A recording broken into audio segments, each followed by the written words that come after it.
tie after getting blown out in Cleveland last night, 37-13. Backup quarterback Tommy DeVito started. He played a pair of series. He threw a touchdown pass to Kyle Williams. Andy Borregales kicked a pair of field goals as well in the loss. The next order of business from Mike Vrabel, cutdown day, which is Sunday. Yeah, we got a lot of work to do like everybody else. And, the journey, the new journey, the next step in the journey is building a team and putting that together here at the end of the cutdown day.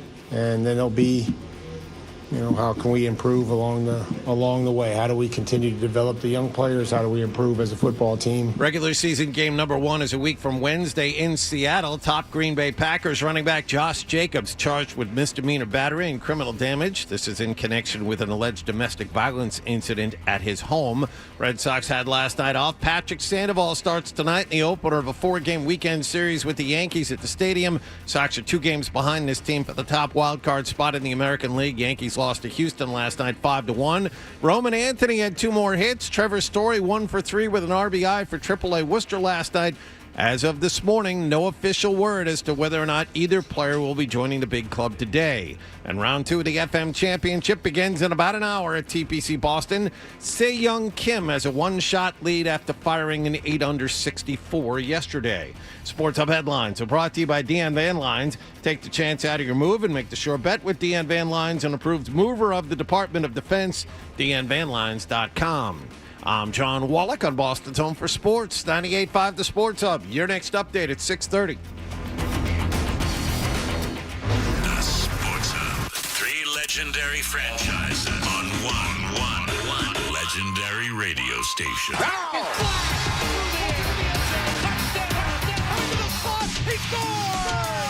It's the Sports Hub. Ladies and gentlemen, I need all of you to stop what you're doing and listen. Toucher Yes, I finally shaved my nuts. and Hardy Who, me? Just hanging around. on 98.5. Anchorman, heard about you. Yeah. We're Costco guys. Of course we go shopping while eating a chicken bake. That's gross. Not a great cook, but I do cook. When I asked him about the sides, Kick them in the balls. I don't care about it, but it's not good behavior. Blaze Bailey is omitted. Toucher and Hardy We're the best friends that can be, my buddy and me. on 98.5 The Sports Hub. Let's go. maybe the rain. It's a privilege to play. See what's on the slab. I just know that movie meant a lot to a lot of people. Which is one of those things it's more interesting than anything. We are Toucher and Hardy. Good morning, everybody. Good morning. That's right, Tim Curry. We The symptom. we are in the Town Fair Tires studios, 617-779-0985. You can watch us on YouTube. Subscribe to 98.5 The Sports Hub on YouTube. Come up to the lab. No, I don't want to. See what's on the slab. Well, And cut. I have a Print. feeling. You nailed it. I think I know what it is. All right, so this is we have a pre-show meeting, and in the pre-show meeting, it's Nick. Like you didn't Ryan. think this was going to come up? No, I told him it was. Okay. Nick, Ryan, John Hardy, myself, and our intern Mark, who's a very good intern, and we're all sitting in there, and Ryan goes like, there's this Callaway ad that is a sponsorship with a company called Good, and I go, well, I haven't seen the whole ad, and Mark says the ad's 60 seconds, and I go, okay, well, I've only seen the news organizations talking about it. So Ryan shows me the ad. The ad's not 60 seconds. At least the ad he showed me, it was like 10 seconds. And the woman takes a Callaway driver out of the bag, and a guy who's playing golf runs and tackles her, and she's laying on the ground like smiling, and he goes, "Never touch my driver."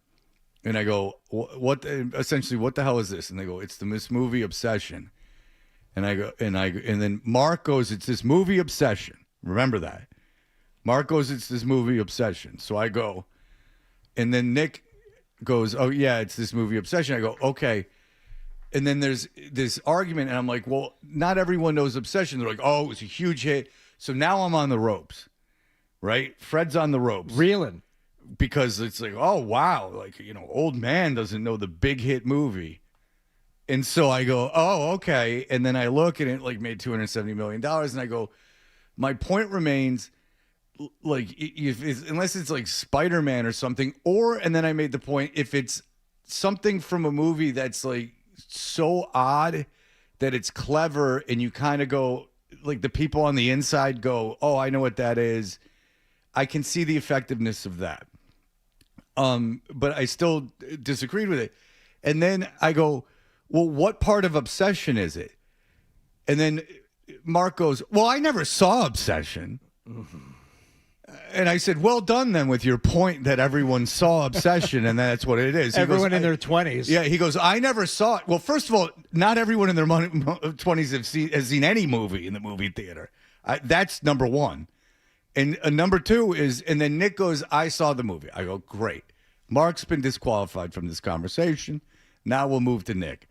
And I go, tell me the scene in the movie. And he goes, well, the movie is about a guy who makes a wish and is obsessed with it. I go, you know what? I have heard of that movie. I am aware of it. It's like a dorky guy. He makes a wish that this hot chick is obsessed with him. She becomes completely obsessed with him and it becomes too much. So I say, okay. I go, what's the scene? And this is more on Mark than Nick. So Nick is now informing me about the movie. And so remember, the ad is the woman takes the driver out of the bag. This golf bro guy, because, super cool, golf guy. Real gearhead. Yeah, acting like their dads, comes and knocks them out. Like it's youth culture at its finest. Just bros hanging out on the golf course at 23. Ugh. And because that's what I wanted to do when I was 23 was hang out on the golf course. There's something you do when you got to stop going out. Cosplaying as a 55-year-old. It always bothered me. It always bothers me when I see guys like dressed like dads. Like it's like you got this small part of your life. Like just don't act like that. Anyway, if you want to do it. So anyway, so Nick goes. In fairness, Nick hasn't been like aggressively defending this, but I go, what's the scene in the movie? He goes, okay, well, there's a guy, the guy who made the wish is with another girl, and they're like, they're kind of like, quasi dating, and they're driving down the road, and the woman sees this and breaks the window of the car, and then pulls the girl out and like beats her to death. Yeah. Right? Yeah, he breaks the window of a car. She breaks the window of the car. That's important. Okay. Yeah. She breaks the window of a car, and then this is bad. And in our room. And she beats the girl to death? Yes. Okay. Explain to me, even if you saw the movie Obsession, how you're supposed to know that the guy tackling the girl looking at the driver is like a woman beating another woman to death. I don't know. That's the only scene that I can think of. Fair enough. That might be. I already told you, you're not on the hook as much as your buddy Mark over there, who didn't even see the movie. Right. Did you immediately see that ad and go, oh, that's the movie Obsession? No. Okay, so neither of you did. So why did I have to defend myself? What's going on in that room? No, you can speak. Then why did Obsession the movie even come up? Because he brought it up, and I was just trying to find a connection. Mark, had you read that ad was about Obsession? No. So you had read that the ad was a play on the movie Obsession. That's what the good guy said. But you okay? But there's not a lot to talk about. Yes, you read that. You read that. Yeah. Okay, fair enough. Okay, give Nick the headphones back. Okay, Nick, you saw it. Yes. Is there a scene where the woman who's obsessed with the guy grabs something and the guy tackles her? No. Okay, even if there is, you don't remember it. No. My point stands. Why'd you guys put me up on the ropes like that? I didn't do. I didn't do that. I was trying it to find became like a connection thing, to the... like you're not aware of what's going on because like you're not like in this golf influencer community. which, made me feel very not cool. Because if I was 25, I'd super be into it. In your 20s, this is the time not to be playing golf. And if you do, you should be playing a muni and getting drunk. As waiting for something else to happen. But nonetheless, I'm looking at a longer version of the ad right now and seeing if there's anything else in there that might be, even cinematic in nature. And no, I don't see what it has to, how it could possibly have to do with the movie. Because I don't get the joke. Look, whatever, he tackles a lady. Like, I mean, whatever. It's not like I care. But this is a story that was brought up. So I'm like, how is it funny? Like, what is it funny? And then the thing was, well, it's like the movie Obsession. And I said, well, I don't think that's a good idea for Callaway because I don't think everyone's seen the movie Obsession. Oh, it did very well, Fred. Okay. Well, does one person out of the six of us that is a large demographic of men, from Mark, who's 14, to John, who's 70. So there's a large demographic of men. One guy has seen the movie. I don't think it's like Elliot taking off in the bike in like a Pepsi ad. I mean, I think that's... You can use the word here. It's not part of the... It's not part of the... John, you say it. It's not part of the zeitgeist. It isn't. Good. Feels good, doesn't it? It is. Oh, it's very freeing. It's not part of the zeitgeist. Makes you feel a little smarter. And it needs to be in order to connect with the 20-somethings that you are trying to reach with your golf club. Or it has to, well, first of all, I guess it's not even that. But second of all, it has to be clever. Like, again, if there was some pithy dialogue or something weird 20 years ago, if like someone did like a Dr. Steve Brule knockoff and a bunch of people, or if I Think You Should Leave knockoff, and a bunch of people were like, what the hell is that? And then you went, oh, tee-hee, I know and you don't. Like, it's kind of like this funny thing. Then I'd be like, oh, okay, yeah, I get it. Like, it's like this cool thing that like other people don't know about, and they're like micro marketing to this group. Fantastic. And what does Callaway care? It's just some inside joke. Like, okay. But if you're going to tackle a lady and stand over her and yell at her, you better be sure everyone gets it. Yeah, it's gotta be something damn sure that everyone understands what's going on. Right, like if it's an homage to some movie that a lot of people saw, but not everyone, I would like to know. It's got to be like something funnier than you just tackle some broad touching your driver, because I'd say that's even lame. Don't touch my driver. Of course. But this is why it's a good thing, ultimately. Okay.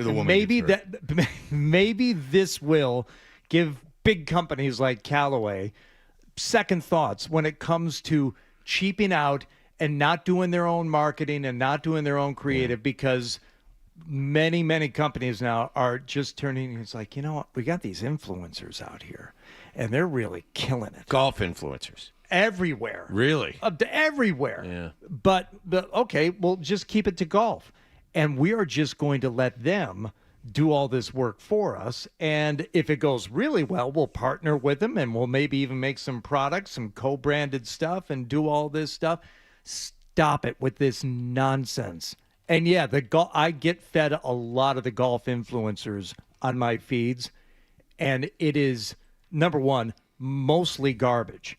There's a few good ones out there, and I wouldn't even call guys like Sean Melia, who's been on the Sports Hub Golf Club, not even really an influencer. He's trying to play every course in Massachusetts, and he's posting about it.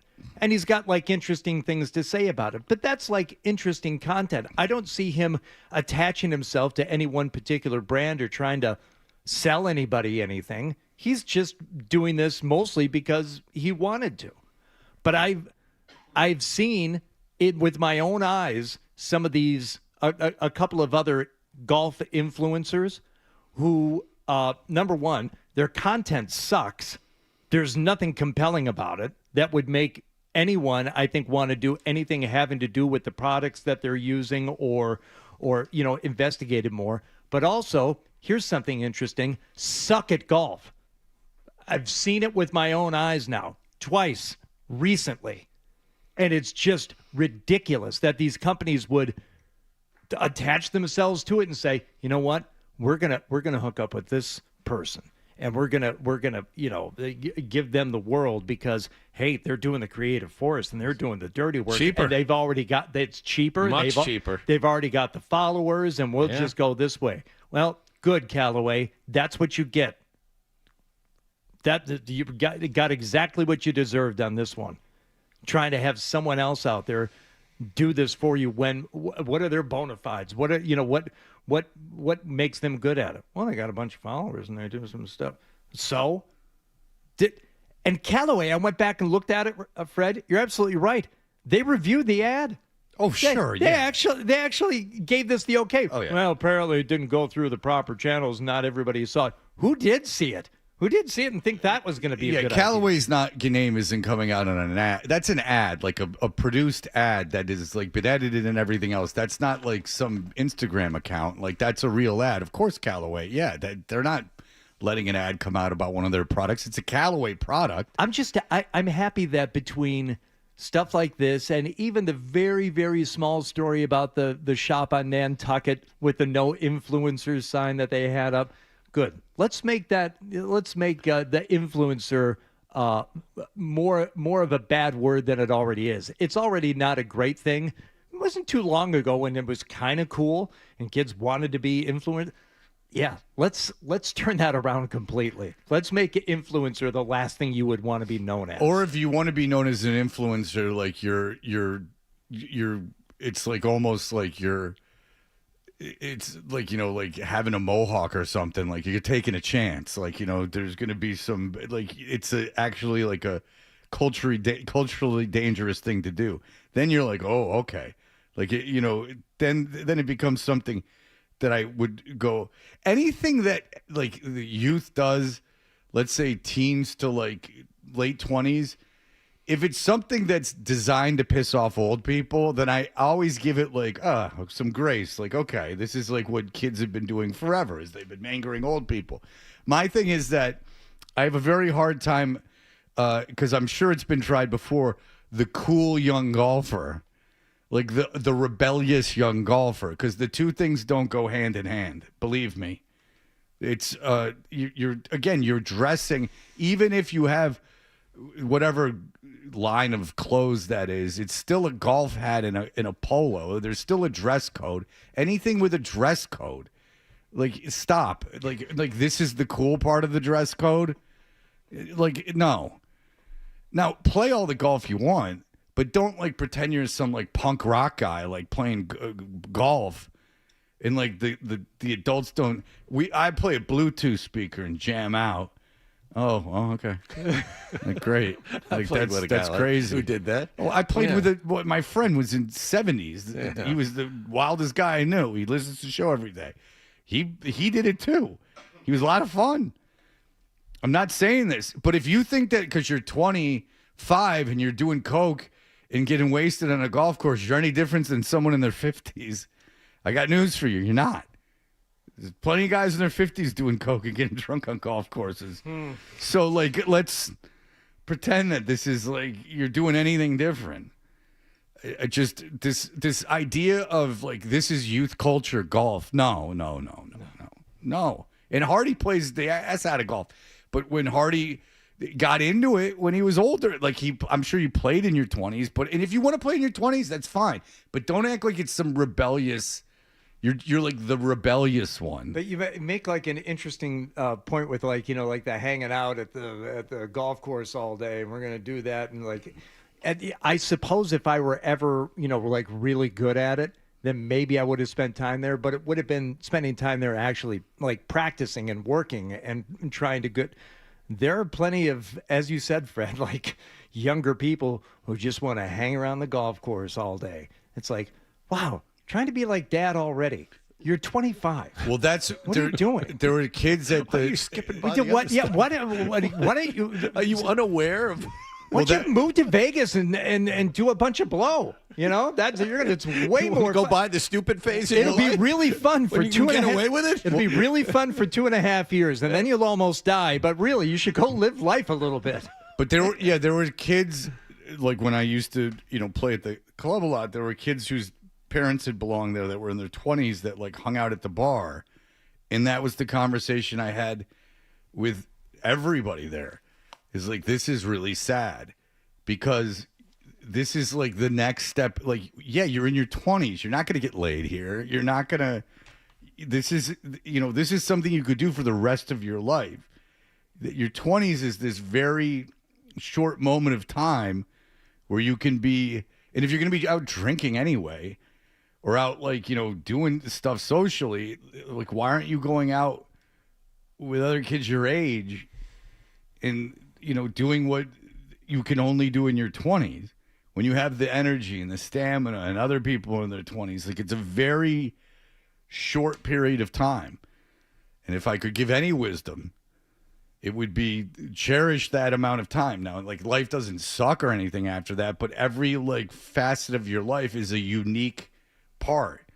In your 20s, unless you have like a wife and kids, like your 20s, You don't have to get conservative with your with your doings and your goings on. It happens for you. Yes. Once you get married and start having kids, it's like you've got that life just has a way of calming down for you. Don't go out of your way to make things, calm and relaxed and more grown up than they have to be.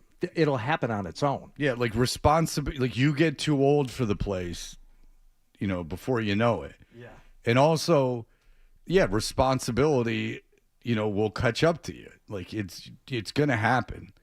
So while you have this window, look around and everyone's in their 50s and 60s hanging out. Maybe you go, oh, this isn't the place for me to be hanging out. And if it is, then that's your personality. That's fine too. But let's not turn it into something that's like super youthful and cool and like underground. Ugh. No, I'm with you with that. I always have been. I've always thought, even when I was a kid, I was like, why are you dressing like your dad? Well, this isn't like my dad. It has this logo on it. No, it's a golf hat. And you're wearing a dress code.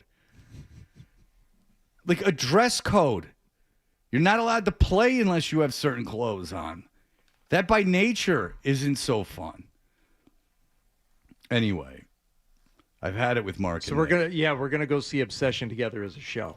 Sweet. And that way we can understand. And then I'm getting a bunch of calls, but they're off. That Obsession has nothing to do with that commercial. Oh, good. It's even worse than we thought. But Nicholas saw no parallels between it, and still was on the side of that Obsession was that commercial. I was not on his side. Did they not try to put me in the ropes where I had to defend my take? Oh, even I jumped in because I saw he was angering you. Yeah, so but it was, even Hardy jumped in on the other side, and then he on the side against me, but then it was mostly a Nick Mark tag team against you. Which is not a hard tag team to crack.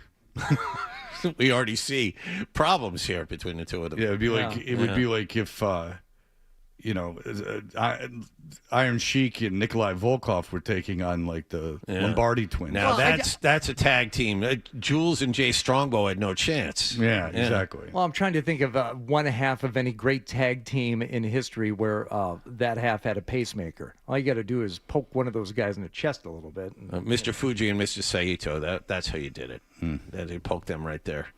All right. We'll be back in just a moment. The Patriots played a lights-out preseason game. Now that's all over. Really good.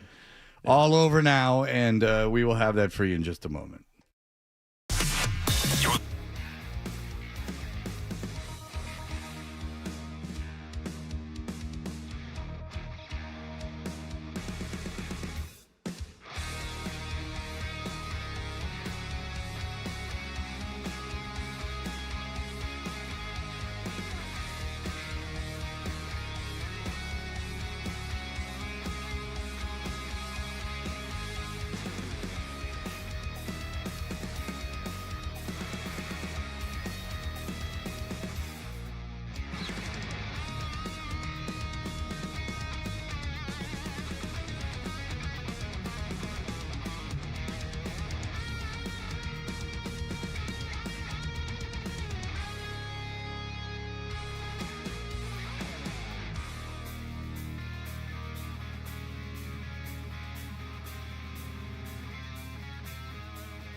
last night is brought to, what happened last night, not what happened to you. What happened last night is brought to you by Leonard Hair Transplant Associates, where your hair doesn't have to be a game. What happened? So change your lettuce and change your life with Dr. Matthew Lopresti at 1-800-GET-HAIR. Hardy and I already thought of a better commercial. Is if you wanted to reference something, just for instance, like, well, John wouldn't know this, but I think you should leave. If you, and I don't even have to explain this because there would be no, if you don't get it, you wouldn't have to because it's going after a certain audience. If the golfers pull up to the hole and the guy goes, "Is that Callaway driver?" And he goes, "Yeah." And he goes, "Give me that." And he's like, "Oh, you want to try it?" And he's like, "Give me that." And he's like, and then he's like, and then he hits the drive, and the guy goes, "Can I have it back?" He goes, "No, I'm just joking. I'm just joking." And then it goes. It's another ball, or maybe at the range he just keeps hitting balls with it. It's like something like that. Give me that. Yeah, and he's just like, "I'm just joking," and then he tries to tape him saying something, and then he's like, "Why?" And he's like, "Because I don't want you to tell everyone that I stole your driver."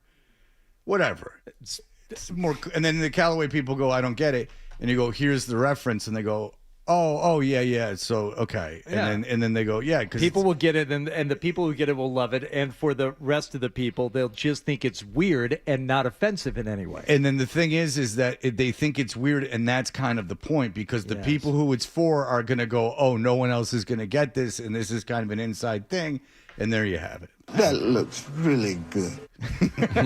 That man has passed away, unfortunately. By the way, 6 a.m. before Wallach even uttered word one of his headline, Josh Phillips emailed, "Morning, Hardy. Curious about your thoughts on the good ad controversy, and if you can spend some time talking about it on the air." There you go. Look at that. I mean, Kismet. I didn't even know. It's Kismet. All right. There was a football game last night, kind of, between the Cleveland Browns and the New England Patriots. I mean, they're out there. They had uniforms and everything in Cleveland. And Al Michaels made a point several times during the broadcast of referencing how many people were actually at the stadium last night. A lot of empty seats. Like 3/4 of the building was empty. He was goofing at it mercilessly. He's like, it was like, just it sold flip on the 60,000. TV. There was no camera angle that could have hidden it. It was atrocious. I think at some point he said maybe 8,000, and then said maybe it's like 15 or something. I mean, 15's being generous. There was nobody there. Why would you go? Michaels, he's got this Hall of Fame career, and they sent him to this. Why would you possibly go? I don't know. Well, Hall of Fame career, he's still working. I mean, the guy's in like 80. 81. I looked it up last night. 81. Yeah. So Al Michaels shouldn't be so choosy. If he's got to do a preseason game to keep a national gig, Al Michaels can do the preseason game. Very little sympathy for that. Yeah. Well, he let his voice be used in AI. They AI'd his voice for stuff, so he can rot. People who didn't show up missed some fireworks. So first and goal to go. Play fake. Dropping back. The screen set up to the right. It's caught on the flat. Running to the 2 and then shouldering his way in for a touchdown. Cleveland is on the board with Luke Floria catching the pass from Dylan Gabriel. The Browns strike on the game's opening series. Kent State, Luke Florio. Floria. Kent State, rookie, undrafted rookie out of Kent State. Wow. Has had himself a good 2 weeks, I was told during the broadcast. Multiple touchdown catches. I just to let you know I have the box score up. Oh, I'm just clicking on you didn't have that off the top of the dome? No, I'm a big Kent State fan, but I don't recall the kid, Yeah. So no Deshaun Watson, no Shedeur Sanders, Dylan Gabriel, and then Taylon Green. And now there was some talk about you think it might be odd for the Patriots to keep 3 quarterbacks on the roster. Cleveland's talking about keeping all 4. Because they don't know what they're going to do. Well, that Taylon Green kid can run. And that Dylan Gabriel was really good. He was auditioning for everyone else. He wasn't auditioning for Cleveland. He was really good last night. But Taylon Green's real fast. And so, fast, straight speed fast. Mm-hmm. I mean, you saw that. It wasn't, he's not like a Kyler Murray fast. He's like a straight ahead line speed. I think that there's got to be a way. He was the fastest guy in the field. There's got to be a way that kid could be used in some way. I don't know if I want to give up an athlete like that. I don't want to maybe playing quarterback. Can I ask you something, John? Is Kyle Williams fast? Yes. Okay. Did you see the long reception last night? For a touchdown. Midway through the first, as Chisholm motions to the right, DeGennaro on the outside right, Kyle Williams split left, Larison off the left hip of Vito, head high snap with a 5-man rush, picked up well, throw deep down the left side for Williams, lays it out there, caught, high stepping in for a touchdown. Okay. Was it underthrown a bit? Because the whole play, I watched it, as it happened, and then a couple of times in replay, appeared to be in slow motion, both him and the defender, and then when he kind of tiptoes into the end zones, just so he didn't have to get tripped up. Here's the way I saw it, and of course I have examined the all 22s very closely. Hell yeah. The defensive back gave up. The defensive back kind of looked and then kind of stopped, and then all of a sudden Williams was by him. It was bizarre. It was all about not getting hurt. That's the only thing I thought of. Let's not get hurt here. This game doesn't matter to you. It doesn't matter to me. It doesn't matter to anybody. So let's not get hurt and cost ourselves a roster spot, because we're out here playing theoretically in the first quarter of this game because we've made the roster, but we're backups. Well, maybe the Patriots defense was thinking along those same lines, because you can get hurt tackling. You can get hurt, I guess, maybe just covering guys. Just maybe it's better just to leave them wide open. Rolling left, chased by Akis. He throws on the go, and he finds an open receiver at the 45, who peels away left sideline, 30 of New England, and diving, knocked out of bounds along the far side. The hit made by Vildor, or make it Woods rather, on the saving play after Saunders lost the receiver in coverage. Get ready for another timeout. Yeah. Bad defense, 52 yards. Yeah, the defense was not good. The entire evening, they totaled 0 quarterback hits, which is, I think, bad. But the first sentence that Bob Sosey said, rolled by Akis, that's the only reason for me to watch this game last night, because I knew both guys would play, would be their first 2 draft picks. Caleb Lomu, who they flipped back to right tackle, and Akis, who has been rushing over the right tackle. They flipped him to try him on the other side of the formation. He was a little bit better, but, ladies and gentlemen, he's not getting near the quarterback. He's getting near the quarterback when he's unblocked. There was one play where the quarterback rolled out to the left and Akis had his hands up and was there, and the quarterback threw the ball out of bounds, but he's not getting to the quarterback. That's not to say he won't eventually, but I think there are going to be a lot of bumps at the beginning of the season here. Unless I'm misreading this, he didn't have a tackle. No, he didn't have a tackle last night. There were offensive linemen that had more tackles than Gabe Akis last night. Go look at the box score and see if you can find them. You can't. No quarterback hits, no tackles, no assists, and edge is going to be a problem early this season. They're going to have to blitz a lot. They're not getting home with 4. One of the highest tackle numbers last night was someone from the number 51D. As opposed to John Saunders, who's 23D. Yes, 2 23s on the roster. So and 9. Well, I get 23 it. 23D. I understand that, but and there's also a 19D. Yeah, it's great. Yeah, no, Lomu held up pretty well. Number 339-0, yes. which is more unfortunate because it looks like 300. It looks like 390. Yeah, because you think that would be embarrassing to have a 3-digit number out there. Lomu was decent, at least from what I saw, which was better than he was the first time he tried right tackle in the first game of the preseason. So you can see some improvement there, but they need Akis more than they need Lomu at the beginning part of the season. So I'm just saying, watch out. You got a tough schedule. You got Seattle right off the top. Getting to the quarterback apparently is going to be a problem here off the edge, because they need Akis to perform well, and so far he hasn't. Against backups. Well, maybe you do, maybe you don't. If you score enough points, and there's a pretty good chance Baron Morton won't be your starting quarterback for the Patriots this season, but how did he play last night? It's Baron Morton with a play fake and a roll right and a throw at the back leg of an intended receiver that caroms in the air and is caught by the Browns for an interception. Trying to throw it to the tight end, C.J. Dupree. The tight end out of Alabama was not looking for the ball, engaged with the defender. The ball hit off his right calf, it appeared. It stayed in the air on the carom, and the Browns have it. No clue that the ball's being thrown to him. Morton throws it off his right heel, pops up in the air, and it's picked. Yeah.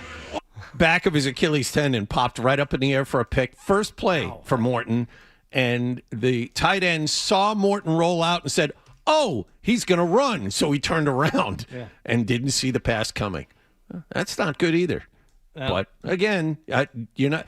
If you see either of those two players on the field, something really bad has gone wrong in a couple of weeks. Now you will see Borregales on the field, and he had some struggles in the preseason. But Andy Borregales, Julian Ashby, second-year classmate to snap it to Matt Hawk. Hunter with his right knee down, punches the right fist, the left hash mark of the 16. So from 26 in the red shoes, the snap is in place, and Borregales drives the kick to the uprights. It's good. There you go. 2 for 2 for Borregales. Any thoughts, John, on the third running back? Did anyone? Haskins looked good. Ran hard last night. I thought Hasty had the better game, though.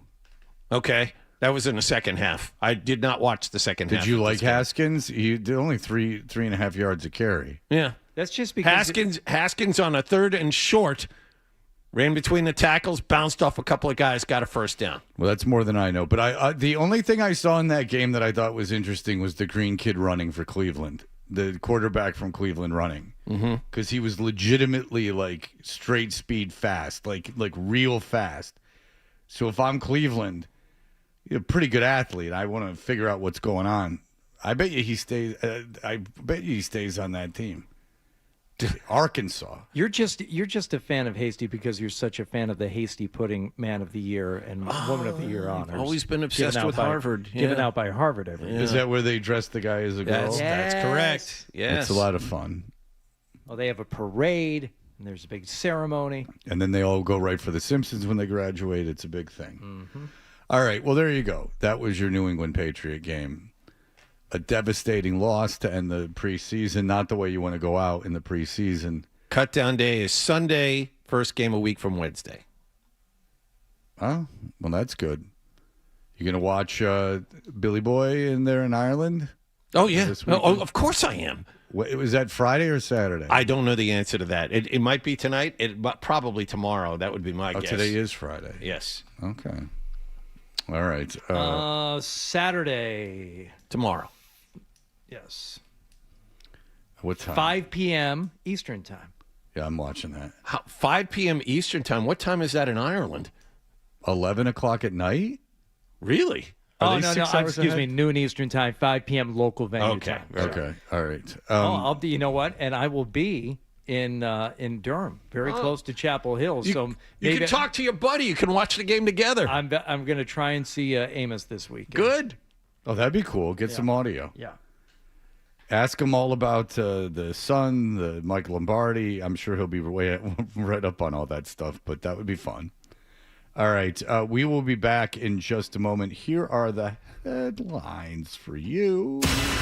Sports Hub headlines. Patriots lost in Cleveland to the Browns 37-13 to end their preseason with a win, a loss, and a tie. Tommy DeVito, an early touchdown pass in the defeat. The NFL opener for the Patriots is in Seattle a week from Wednesday. Cutdown is on Sunday. Red Sox had last night off. They play in the Bronx tonight. They'll open up a 4-game series against Cam Schlittler and the Yankees. Patrick Sandoval will pitch for the Red Sox. Sox 2 games behind the Yankees for the top wild card spot in the American League. And 3-time Vezina Trophy winner and former league MVP Connor Hellebuck has asked the Winnipeg Jets for a trade.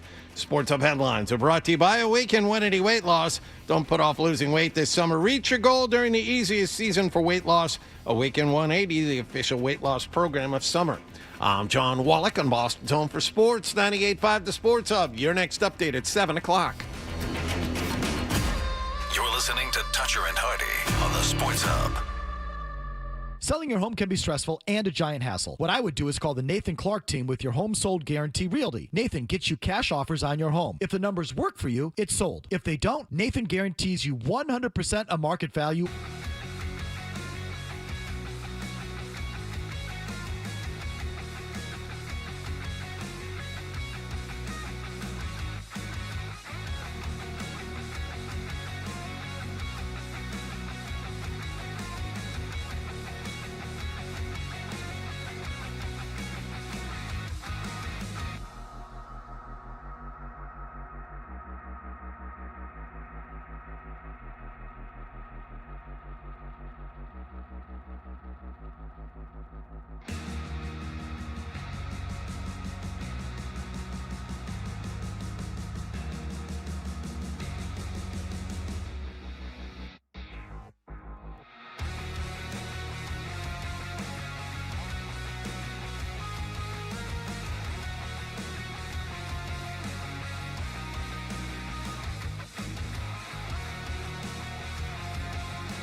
to the Jennings wedding.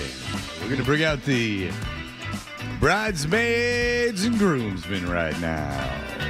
Hello. Let's hear it for Brittany and Mark. You know who made a cottage industry out of this? One Mike Sarge Riley. He was the DJ, though. Yeah, but he would bring the wedding party in. That was part of his business for a while.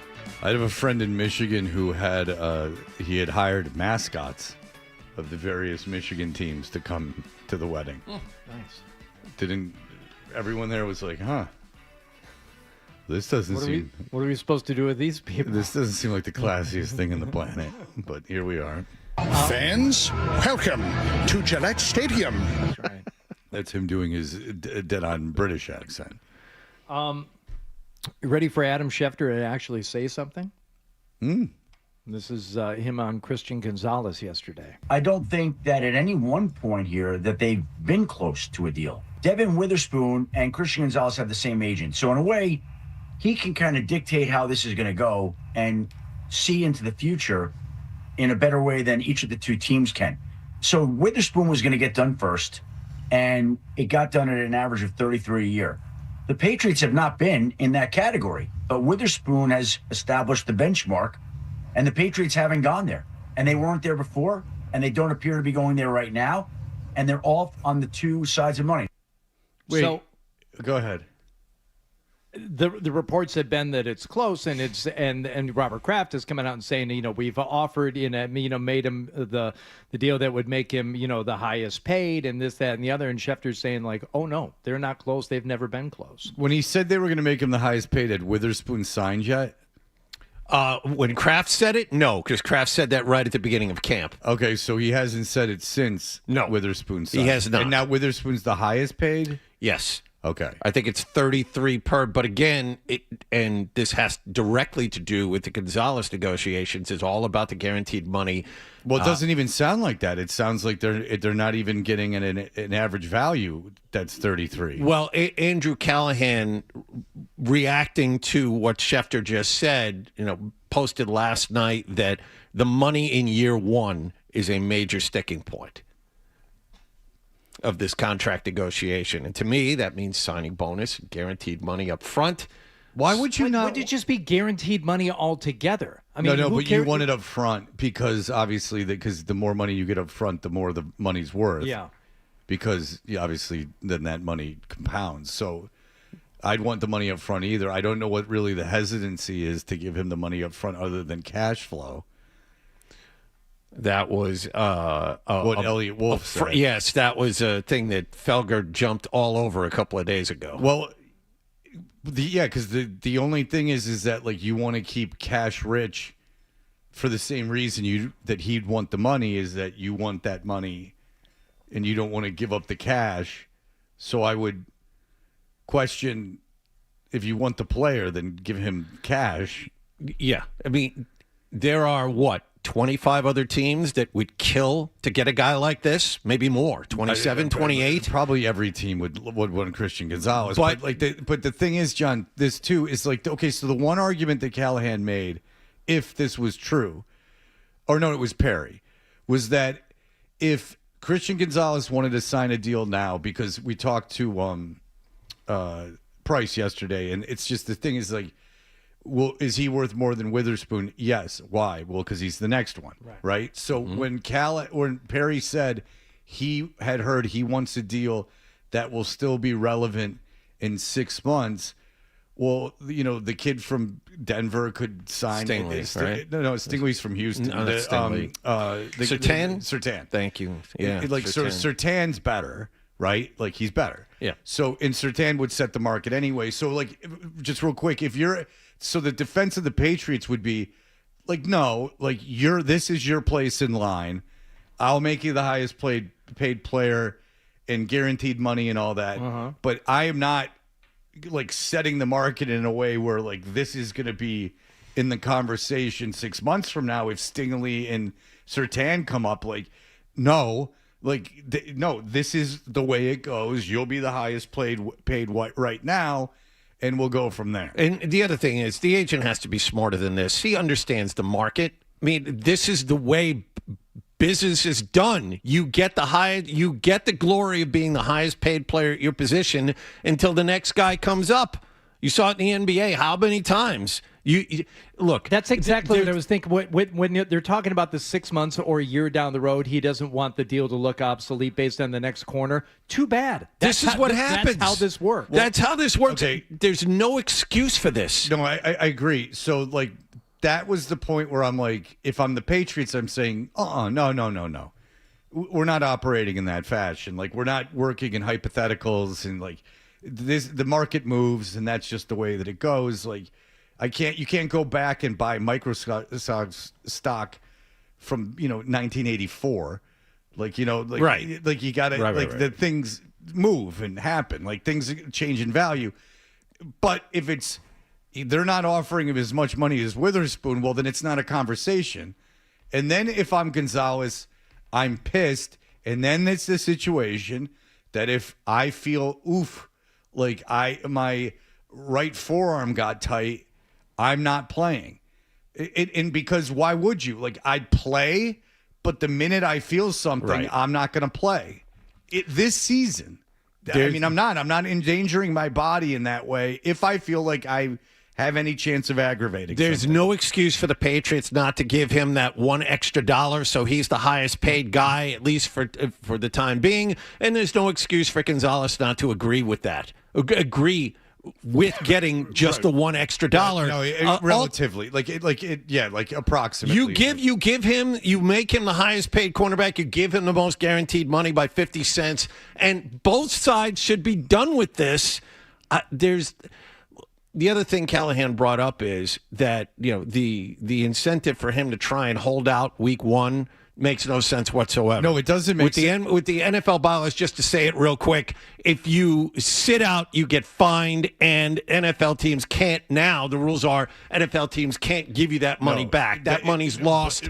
And if you try and hold out through the majority of the regular season, if you don't play by at least week 10, you don't accrue a year on your contract. Ask Hassan Reddick how that worked for him. But but the thing is that you don't hold out. But the thing is that you play, and then if you tweak something at all, you don't play through it. That's the way. And then maybe it takes you a little. Now you want to be absolutely sure you can play when you can play. Both sides need to be smarter about this. And it seems like a pretty easy fix, as far as I'm concerned. It's not like they're lowballing him, at least from what we understand. Well, no, it sounds like telling the truth. It sounds like they're lowballing him, if what Schefter says is true. Sounds like they're lowballing him. Well, they could be lowballing him on the guarantee. Then they're lowballing him. Yeah, on the guaranteed money. Or even the first year, and as we said, I understand why both parties wouldn't want to deal with wouldn't want to give up that cash in the first year. But I you want the player more. I see Gonzalez wanting the money up front more than I would see the Patriots. The Patriots. The valuation of that company is well. I was thinking the same thing, Fred. You're sitting on a team that is worth. Let's just lowball it, $10 billion. What's the guaranteed money in the first year that they're talking about? Could it be 10, 20 million? Probably more. No, 30 million more. Yeah, like 30, 40 million dollars. You'd have to give him more than that up front. But either way, it's a drop in the bucket. It's a drop in the bucket when you're talking about a minimum $10 billion franchise. No, and I'm not talking about what the guaranteed money is over the first couple of years. I'm talking about upfront money. Is so like that would be like I would imagine. Yeah, like it sucks. I don't want to write that check either. But do you want the player? Yeah, that's what it's. You should. You should definitely want the player. Give him what he asks for up to a point. Well, Seattle's not only signed Witherspoon, they've signed Leonard Williams. I mean, people are signing players right now. And as Bert will come in here and tell us, the cap is going to spike by $50 million in the next 2 years. I don't care if you have a Drake May contract. You can afford both guys and get more players in here. You can afford them now. If you wait another year, it's going to be exactly. The market's and you saw it. Jerry Jones made that mistake more than once. Very quickly, Seattle's signing all these players. They signed their left tackle the first day they were eligible to do it, to give him the extension, and they got it done right away. And there wasn't any fanfare. There wasn't any talk about it. They just did it. Yeah. Well, that's 3 core players on a Super Bowl team, a team that you played in the Super Bowl that managed to keep their players around. All right, we'll be back in just a moment. You're listening to Toucher and Hardy on the Sports Hub.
on Sunday. You put a lot of time in with guys, and you hope that they give you everything that they have, and it's not easy, but it's a tough part of this business. They'll play Seattle in the regular season opener a week from Wednesday. As for the Red Sox, they had last night off. They're at Yankee Stadium to open up a big 4-game series tonight. Patrick Sandoval opposes Cam Schlittler.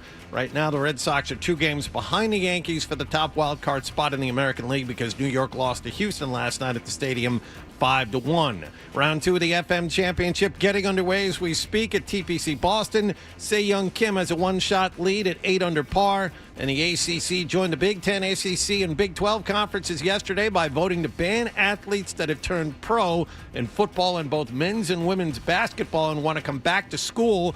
But a judge in Dallas yesterday signed an order that prohibits the NCAA and the SEC from blocking athletes from coming back. Sports Hub headlines are brought to you by Catches Law. At Catches, they specialize in helping those who have been injured not only from a one-time incident, but from a lifetime of hard work and labor. Does this sound like you? Visit CatchesLaw.com. I'm John Wallach on Boston's Home for Sports, 98.5 The Sports Hub. Your next update at 7:30.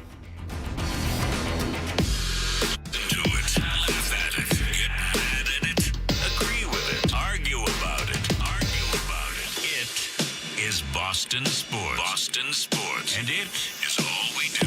98.5, the Sports Hub. IYKYK, which obviously YD. Okay? Toucher and Hardy, mornings on the Sports Hub. It was one place where we do have some depth, and, I think for all parties involved, that was probably the best thing. Without injuries, Kayshawn probably would have been inactive. Unfortunately, it's kind of the way it was. It's just with this, him not playing special teams. And I tried to thank Kayshawn as many times as I could. I texted him again today.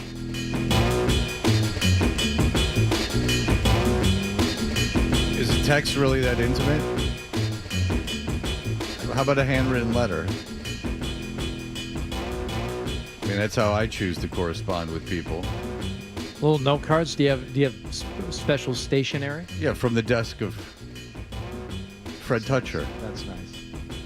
And I sit down and I get you'll see the trash can will have a bunch of crumpled up papers next to it. As I agonize over it, I walk back and forth.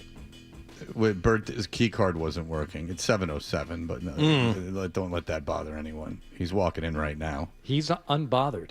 Yeah, no, Not very quick. No, he's got business to attend to. Yeah. You would think a runner could move faster than Ohio this. State's looking at a long snapper from... that's right. Well, there are people to influence. Now his phone's going off. Right. Oh, man. It's just a lot of stuff happening with you, Bert. If you get the front door working, then that would be great. John, get the front door working. My fault. My John, fault. get the front door working. Get your key card working there, Bert. My key card. Well, it worked in the back.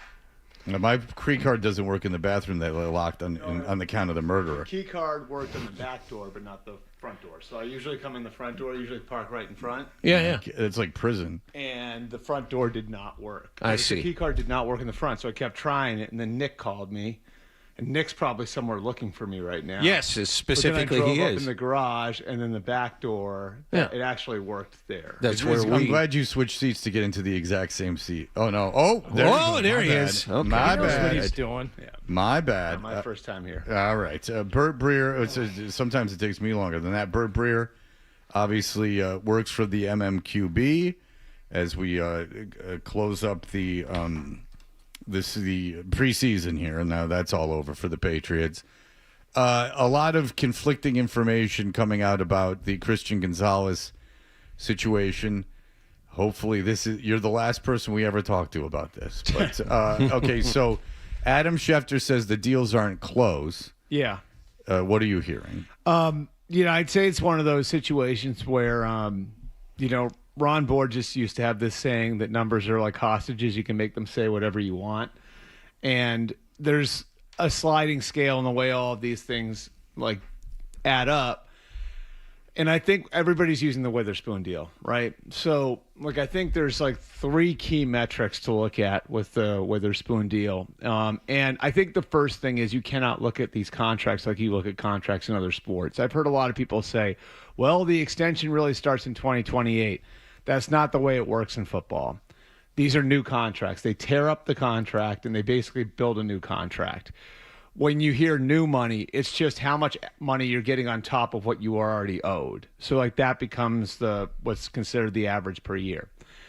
So there are 3 key metrics with Witherspoon where they were able to compromise. The first metric is the guarantee structure. Okay, and I don't want to bore anybody here, but basically this is where Witherspoon actually compromised and the Seahawks won. And the Seahawks are going to be able to use this with other players now. If you look at Trent McDuffie's deal, the third year becomes guaranteed at the beginning of the second year, meaning to get out of paying the third year, they would have to pay for the first 2 years without getting the second year. So it's virtually guaranteed. Does that make sense? And then the fourth year becomes guaranteed at the beginning of the third year. So essentially, the Rams are locked in for those 4 years. Witherspoon's guarantees don't work that way. Witherspoon's money for the third year becomes guaranteed at the beginning of the third year. So they have to make a decision at the beginning of the third year, but they could get out of it if they decide after year 2, we're done, right? So the Seahawks won there. The APY, I think, was the middle ground, where it's 33, which is a record breaker, but it's not what like Will Anderson did to the edge rusher market, where he went $5 million over, right? It's less than $2 million over what Denzel Ward got in Cleveland, exactly 2 over what McDuffie got with the Rams. Mm-hmm. Then there's the money in the first 2 years, and this is where Witherspoon knocked it out of the park. So to get him to agree to the guarantee structure, they put more money in the first 2 years. So he gets nearly $60 million in the first 2 years. That's $33 million more than he was due over the last 2 years of his rookie deal. So like I'm explaining that because there's a ton there's more than just one metric that they're arguing over. And look, here's the thing, guys. They've been talking about this they've been negotiating this for months now, okay? And there is that fact that he has the same agent as Witherspoon had. So it was slow going until Seattle got their deal done. But my whole thing is, if you're this knee deep in it, you better get it done. Okay, you better get it done. This is where because at this point you're talking about because if they're willing to spend in this neighborhood, are we even talking about whether or not they value the player? No, but right, they obviously value him. So get it done. I guess what I'm confused about is when Schefter or anyone else says they're not close. Mm-hmm. They have to be close in terms of like the dollar amount. Is it the structure where they're not close, or the way you're talking about the guarantees kicking in, and when those guarantees actually take effect? Yeah, more often than not, Hardy, it's like a lot of it for teams is about precedent setting. And what's this going to mean for me with my next negotiation? And for Seattle, for example, like they're going to be dealing with Sam Darnold next offseason. They're going to be dealing with Byron Murphy next offseason. And they already had precedents in the deals that they did with Jackson Smith and Jigba, who if you give Witherspoon that McDuffie guarantee structure, then you're going to have a problem with Smith and Jigba because he just agreed to something with the structure that Witherspoon wound up taking. So the like one thing always ties into another, and I think that's the main thing is like when a team gets to a point where you've got a bunch of core players at premium positions the way Seattle does. Now, Seattle has their core set. They've got their quarterback, they've got their corner, they've got their left tackle, they've got their receiver. That's 4 guys at premium positions that cost a lot of money. A left tackle, a receiver, a corner, a quarterback, right? Mm-hmm. That's where you have to start worrying about, okay, like what's important to me? Because you're going to lose on some of the things, right? Like you're going to have to give on some of the things. And for the Patriots, what's so fascinating about this is they've never paid a player at the top of the market at a premium position, at least over the last quarter century, we've never really seen them pay a guy at a premium position at the very top of the market. And now they're going to be faced with this. They're going to be faced with Drake May next year. Yep. Potentially, they're going to be faced with Will Campbell the year after that. No. Right? I mean, so I'm just saying, if Will Campbell becomes a top shelf left tackle, which the jury's still out on that, I'm with you. But, I mean, if you take a guy 4th overall, you're planning for that to happen, right? So I think that's what's so interesting about this, and that's why It could just be Drake May, because if he plays at a level, close to what he did last year, there's no way around paying him top of the market, and that one you can't mess around with. That one has to be done. And here's the thing: is like the timing matters too, because like to me, this is why I said they should have negotiated this in February. If I were them, I would have been super aggressive. And I worry that if you don't get this done now, man, you're going to be in a tough spot next year with this player, because if you don't do this now, if you're Christian Gonzalez, are you going to compromise at all? No, and the price goes up from here. Like, here's one thing I don't want to hear from any fan. I don't want to hear from anybody on any radio station next year, right? If like I'm serious when I say this, because I've seen what these guys go through. You know what I mean? Like, and what these. If Christian Gonzalez plays on his rookie deal in 2026, I don't want to hear anyone saying that he should take he should hold a gun to their head next year if he plays the year out. There should be no do what's best for the team, like take this because we're going to be able to put better players around you. If he incurs another 17 games of injury risk in that sport, like that's when you don't that's when you put a player in a position where it's like, okay, I am taking every dime off the table now. This is the point where you're supposed to get the compromise. And if you do it early, if you do it in February or March, that's when you really get the compromise. So like if you wait if you wait this out and he were to play this out, you've got that dynamic. You got the fact that Quinyon Mitchell is coming up in Philly, and the Eagles are incredibly aggressive. Like if you look at the Eagles and the way they do their contracts, Jalen Carter was an exception because of his off-field stuff. But like almost always, they've done their deals in February and March. So you could be talking about with Gonzalez getting there, and now Quinyon Mitchell's getting $36 or $37 million a year in March or February of next year. Now the price is through the roof.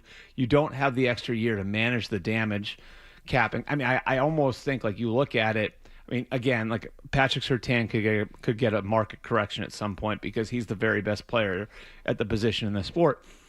If you don't do it now, I think you're going to have a really, really, really hard time doing it after the year. Okay, how did Seattle sign 3 premium players this offseason? You're talking about Cross and JSN and Witherspoon? And Leonard. And Leonard, yeah, Leonard Williams, yeah. Yeah, so Cross was Cross was I call him Leonard. I think Cross was in. Well, Leo's your guy, right? Like, listen, the Jets gave up on him. Yeah, oh yeah. First round pick they for gave good up on reason, him. Right? They probably traded him for some. So for here's a third. I had a good conversation with John Schneider, their general manager, at the owners' meetings about this, and we talked about the stuff that that he learned from the last time, like right, like, and what did you learn from the Legion of Boom Seahawks that's like serving you now? And he actually said, I feel like I've got to pick and choose better than I did then. We paid everybody and that was great and we rewarded everybody, but we really kind of left ourselves in a tough spot in a lot of different ways because we were super aggressive with contracts. And so, I mean, they didn't, like, if you look at what they did, right, they actually did let a few guys go. They let Kenneth Walker go to the Chiefs. This is like obviously like their starting running back, one of the best players in their team in the playoffs. They let Tariq Woolen go, a homegrown corner, right? Like who was a good player at the beginning, was a little inconsistent, but he went to the Eagles. And then they let Kobe Bryant, who was a starting safety for them, and another really good player go. So they let 3 starters walk out the door. If you look at what Seattle's done, they're prioritizing the premium positions. So they signed their left tackle, they signed their receiver, and I think it was Felger Maz talking about that yesterday. They signed their left tackle on the first day they were eligible to sign him to that extension. I think that's what they were saying. The left tackle took a little longer, but no, but It was JSM was the one that they were very aggressive. Okay, Oh, so maybe it was JSM. Regardless, Okay. and Leonard Williams might not be a premium position, but he got a lot of money, and he was a great player. No, and he's really good. I mean, and it is like, I mean, look, like he's a defensive lineman who's a real difference maker. Right. Okay, so just my question is kind of like, how does Seattle do that, and the Patriots can't get one deal done? You know what I'm saying? Like even if players were more flexible with Seattle, you still got 4 deals done, and the Patriots can't get one deal done. Mm-hmm. And I think it's like the level of experience that front office has in having done deals like this. Like if you look like at how and look, the Patriots won 6 Super Bowls. The Seahawks with that crew won 1, but they did do deals for over those years for Russell Wilson. They did multiple deals with Russell Wilson. They did deals for Marshawn Lynch. Mm-hmm. They did deals for Richard Sherman and Bobby Wagner and KJ Wright and Cam Chancellor and Earl Thomas. And so they have a lot of experience having done deals. Again, like I think they're being a little more conservative, which is crazy to think about because like you said, that's 4 big deals that they got done. I think what the Seahawks are doing is very much like, okay, like targeting these are our guys. But yeah, and I understand that, and that's great, and that's good. But Christian Gonzalez is their guy. Yeah. So like if they were able to sign 4 of their guys, 3 at premium positions, and I would argue Leonard Williams is very important to that team. I don't know when you have one guy that you can't. It just doesn't look good. It just looks like. It looks like they. And again, I would have told you, like Fred, I would have told you, be aggressive in February and March and put something in front of him that he can't turn down then, because I think history shows us that if you do that, a lot of times you're going to wind up getting a great deal. And I think the Eagles are the shining example of it. Like the Eagles, if you look like where they've gotten some of their deals done. I mean, look up the date of Devontae Smith's deal. It might have been in like February of that year, but they got him at like, it was at like 27, and everybody's like, oh, wow, well, that's a really good number for Devontae Smith. I mean, like $27 million for a number 1 receiver now looks like a bargain, you know, like so. And A.J. Brown, they were aggressive in renegotiating A.J. Brown, and their offensive linemen, they've been very, very aggressive. By the way, with their that's the other thing. I mean, they have a number 1 wide receiver, the Patriots do, at a discount. They should be able, because of what the Eagles did, they should be able to create some space here. Right. A.J. Brown's not making what Jamar Chase or Jackson Smith and Jigba. You have a number 1 guy discounted like the Eagles have. You should be able to afford Christian Gonzalez. And guys, I just look at it. Like I remember I ticked off, I think this was 2 weeks ago, I ticked off all those names, right? Like that were making, I think it was 35 or more, right? It's like 15 non-quarterbacks. You can't just look at it like, okay, like, well, this is where the corners are. It's where everybody else is too. Right. And it's like, it's where the market's going. Zay Flowers, again, like he's a good player. Like, and I don't want to sound like I'm bashing him. No, but he's not a top 10 But wide he's the receiver. next guy in line. He's making 35. Yes. Right. He's the next guy. So but the point Bert is making is that maybe not even necessarily the next guy in line. Like Zay Flowers is making money like a guy who's a top 10 receiver, and he's not a top 10 receiver, right? And by any stretch of the imagination. And there's been like a little bit more. Like I think so. The Rams are a good example, right? You got a minute, but go ahead. But the Rams are a good example because the Rams, like they had this philosophy where in today's NFL, it like okay, like a corners they invest in Jalen Ramsey, come out of that, they're like okay, I think in today's NFL. The corner, a great corner is a speed bump, not a stop sign, right? Like that was their saying internally. And it burned them like you wouldn't believe at the end of last year. You know what I mean? Like, so what do? They trade for Trent McDuffie and they sign Jalen Watson. So it's an important position, and I'd argue on a $300 million salary cap, giving a top 5 corner that kind of payday is not a big deal. Exactly. It's not. All right, let's take a break. We'll be back with more Bird Breer in just a moment. Toucher and Hardy. 98.5 The Sports Hub. Skincare routines are kind of ridiculous to talk about because I've never had one. But now, thanks to La Roche-Posay, I'm starting to do something. Finally, a little bit of face wash, a little moisturizing, sunblock. Sunblock, which I rarely used unless I was going to some warm weather climate. No, I got convinced it's important. And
Toucher and Hardy, Bert Breer is here. Bert, as we can get back to the Patriots in a moment, but when we look around the league, I heard people in Atlanta saying that Tua could get cut. He's been so bad in training camp that he could get cut. So they had joint practices with the Colts. One of the Colts guys told me, like, Tua's practice against them is one of the worst practices they've ever seen from a quarterback. Oh, good.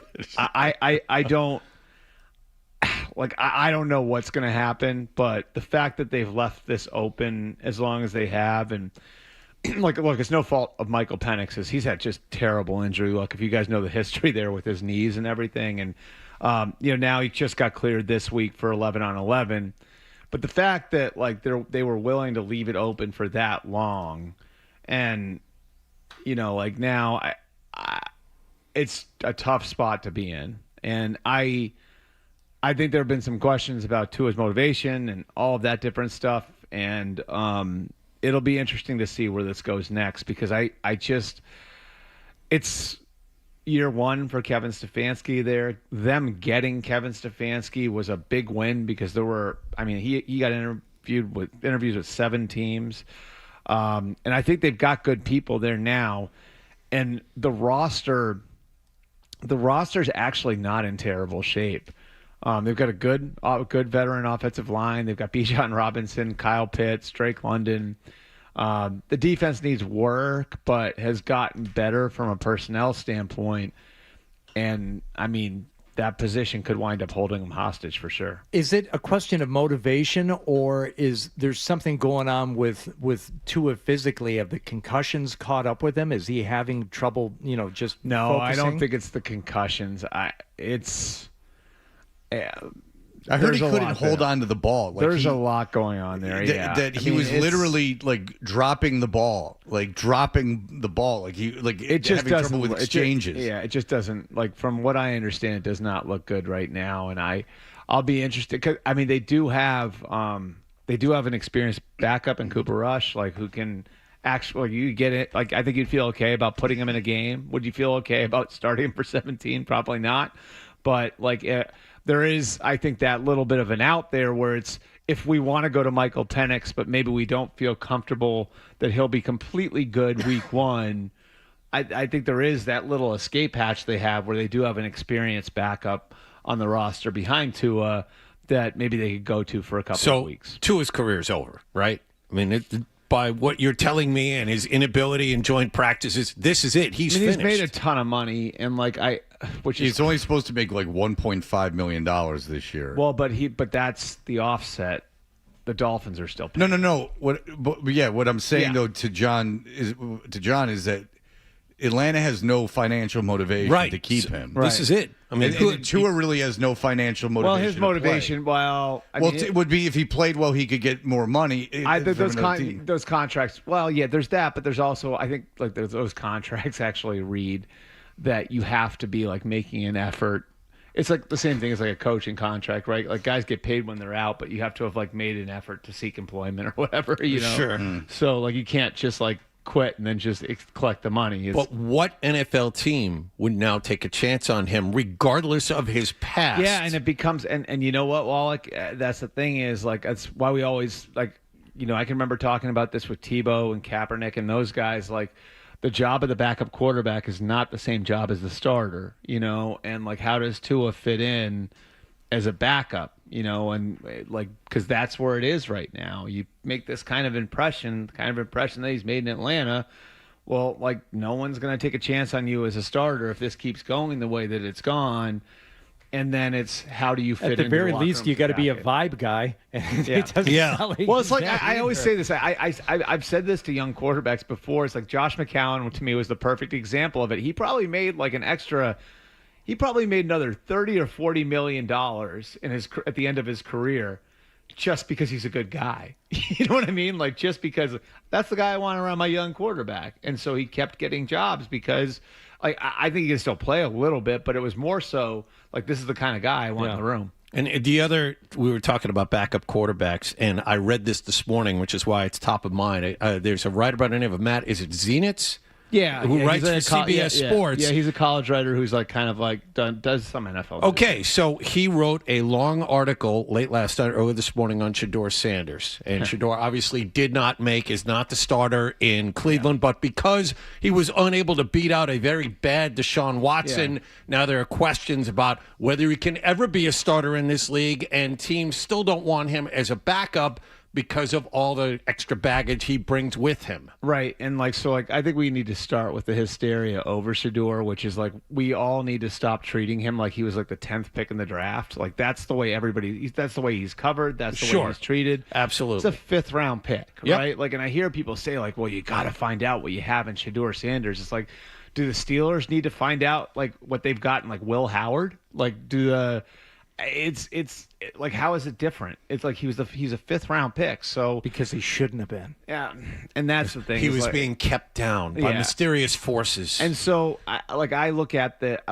where the Browns are at. Like, the most hilarious thing was the way that Dylan Gabriel played last night. Oh, he was tremendous. Like, what a capper on the week! Great. Like you've got all this controversy, and then the third stringer goes and he was phenomenal. Balls out. Yeah, he was great.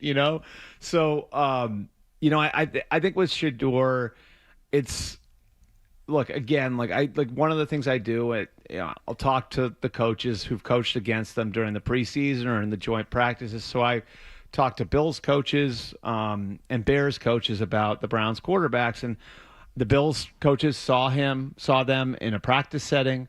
The Bears coaches coached against both those guys. And to a man, they all say Deshaun Watson is still their best option, and we don't think they've got another starting quarterback on the roster. Yeah. If Deshaun is that, and so I think I think it was been pretty clear to the people in the know that Deshaun was the best. Now Saturday gave me some pause because Saturday was like that press conference was such a train wreck, and he played so poorly, and the stadium was such a cauldron. That it did give me a little bit of pause, but I think that it's been pretty clear all along to the people there that Deshaun was the best option. Yeah, because there's talk of like Shedeur Sanders not even being able to get like out of the huddle, that there's not being able to line guys up, that it's well beyond just physical performance, that even the very little things he's struggling at. I mean, you got to remember there's 10 other guys in the huddle, and their livelihood depends on this. And so, things have a way of getting out, right? And if the players who are in that huddle with him, whose careers depend on like that quarterback being able to do his job, if Deshaun Watson was such a horrible pick over Shedeur Sanders, we would have heard it by now. Well, do you see what Jerry Jeudy did when he denied it? But the four. Yeah, when he was saying that he wanted Deshaun Watson. So you say the press conference was a disaster, and it wasn't received well, certainly. But did you think that anything that Deshaun Watson said was that out of line? Yes, because I think it showed a tremendous lack of self-awareness. Okay, can I just because I've talked about this a lot, and I can listen to the other side, but I just think it's interesting when you're asked like, hey, the crowd booed you. Yeah. And you're like, well, I didn't like it. And then people are like, oh my God. And you're like, well, yeah, I don't they also cheer. That wasn't the problem. Well, the cheering, I agree with them on that. They cheered me when I got injured, and I didn't like that either. I'd be pissed about that, and I would harbor that. I would be pissed about that too, and I would resent people for that too. 100%. I get that. I think it was the part about this wasn't about performance, because it was about performance. Like, the fact that he got booed was about his performance the last 4 years. It was about what the team's invested in him and the fact that they haven't gotten much out of it. And maybe did he mean performance in that game? No, performance in general. It's about like that he was getting booed based on his performance over the last 4 years and what he's given the team based on the investment. And I'll tell you what, lack of performance. But I'll say this though, we talk about like anger and apathy, and that is the best football city in America. That is the best fan base in the NFL. By this measure, okay? By this specific measure. What other fan base would have been able to withstand 27 years, the last 27 years, and still be engaged the way they are? And still be out there to boo the guy in a preseason game, and still be that angry? I mean, there are fan bases that go through 2 or 3 years, like what the Browns fans have gone through over the last 3 decades, and are out on their team, and no one's showing up anymore. And like Cleveland is a great football city, and I always say this, like I've talked to coaches, like, and sometimes like, should I take this job? Should I consider this job? I'm like, the one thing I say to most of them is like, whoever wins there is going to be God. You know what I mean? Like if someone actually finds a way to win there, like it would be an unbelievul place. When is that football stadium built? The one that they play in now, like the early inside. I think it's 29. All right, 29. So the late 90s. I saw a stat last night before the game. That building has not seen a home playoff game. Yeah, the entire time it's been there, and they're moving out of there. The last and the fans still show up. The last NFL playoff game in Cleveland was the mistake by the lake. Was it the Cleveland Municipal Stadium? That's right. The last home playoff game was the Browns beating the Patriots with Bill Parcells and Vinny Testaverde on the other side. Belichick was the coach of the Browns. Belichick was the coach of the Browns. That's right. All right. Well, listen, we got Bird for another segment. We'll be back in just a moment. Here are the headlines. Sports Hub headlines. Patriots lost their third and final preseason game last night, 37-13. They finished the preseason with 1 win, 1 loss, and 1 tie. Cutdown day is Sunday. Regular season game number 1 is a week from Wednesday in Seattle. Red Sox had last night off. They visit the Yankees tonight, the opener of a very big 4-game series. Yankees lost to Houston last night, so they lead the Red Sox by 2 games for the top wild card in the American League. Roman Anthony, 2 hits. Trevor Story, 1 for 3 at AAA Worcester last night. Still no word on whether or not they're going to join the big club tonight. And the ACC has joined the Big Ten, SEC, and Big 12 conferences by voting to ban athletes that have turned pro in football and men's and women's basketball and want to come back to school for another year. Sports Hub headlines are brought to you by Dr. Matthew Lopresti and Leonard Hair Transplant Associates, the hair doctor of Hardy, Wes Welker, and Christian Fourier. Call 1-800-GET-HAIR for your free hair loss consultation. I'm John Wallach at Boston's Home for Sports, 98.5 The Sports Hub. Your next update at 8 o'clock. Stay tuned for more Toucher and Hardy on the Sports Hub.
Artie, Bert, what is going on with your college football?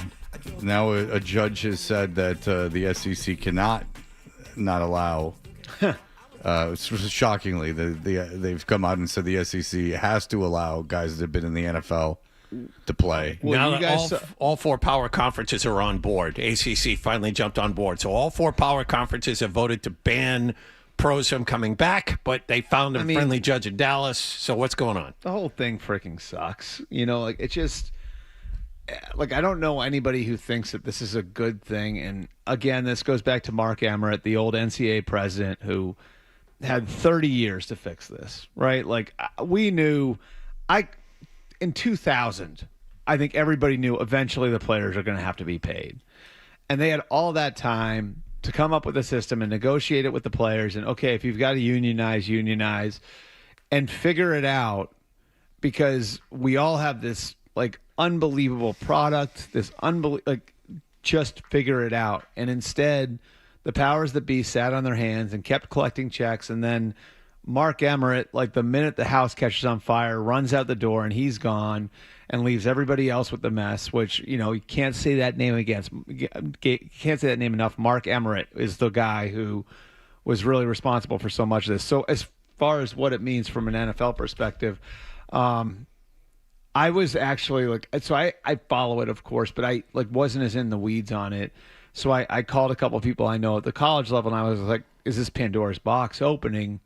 And now, at the cut down, which is Sunday, you're going to have, players deciding between, the Cardinals practice squad and, the University of Texas. And the answer was no. So, right now, what the issue is what this one class of players, right, that basically have temporary restraining orders. And so the NCAA has always had these rules. I'm sure you're following Fred with your son, but it's always been you have 5 years to play 4, which is where redshirting comes in, right? Now they're changing that, so you have 5 to play 5. So they're throwing the idea of redshirting out. They're just giving everybody 5 years to play. So got people like the guys who are in the high school class of 2002, a bunch of them sued and said, well, we declared for the NFL draft not knowing that we should have had this extra year of eligibility, so we should get that year of eligibility back. So a lot of those guys under contract with NFL teams now are saying, well, we should be able to go back if the NFL doesn't work out, and that's where the whole fight is. Okay, in terms of the popularity of college football, it's the second biggest sport in the country. There's no question about it.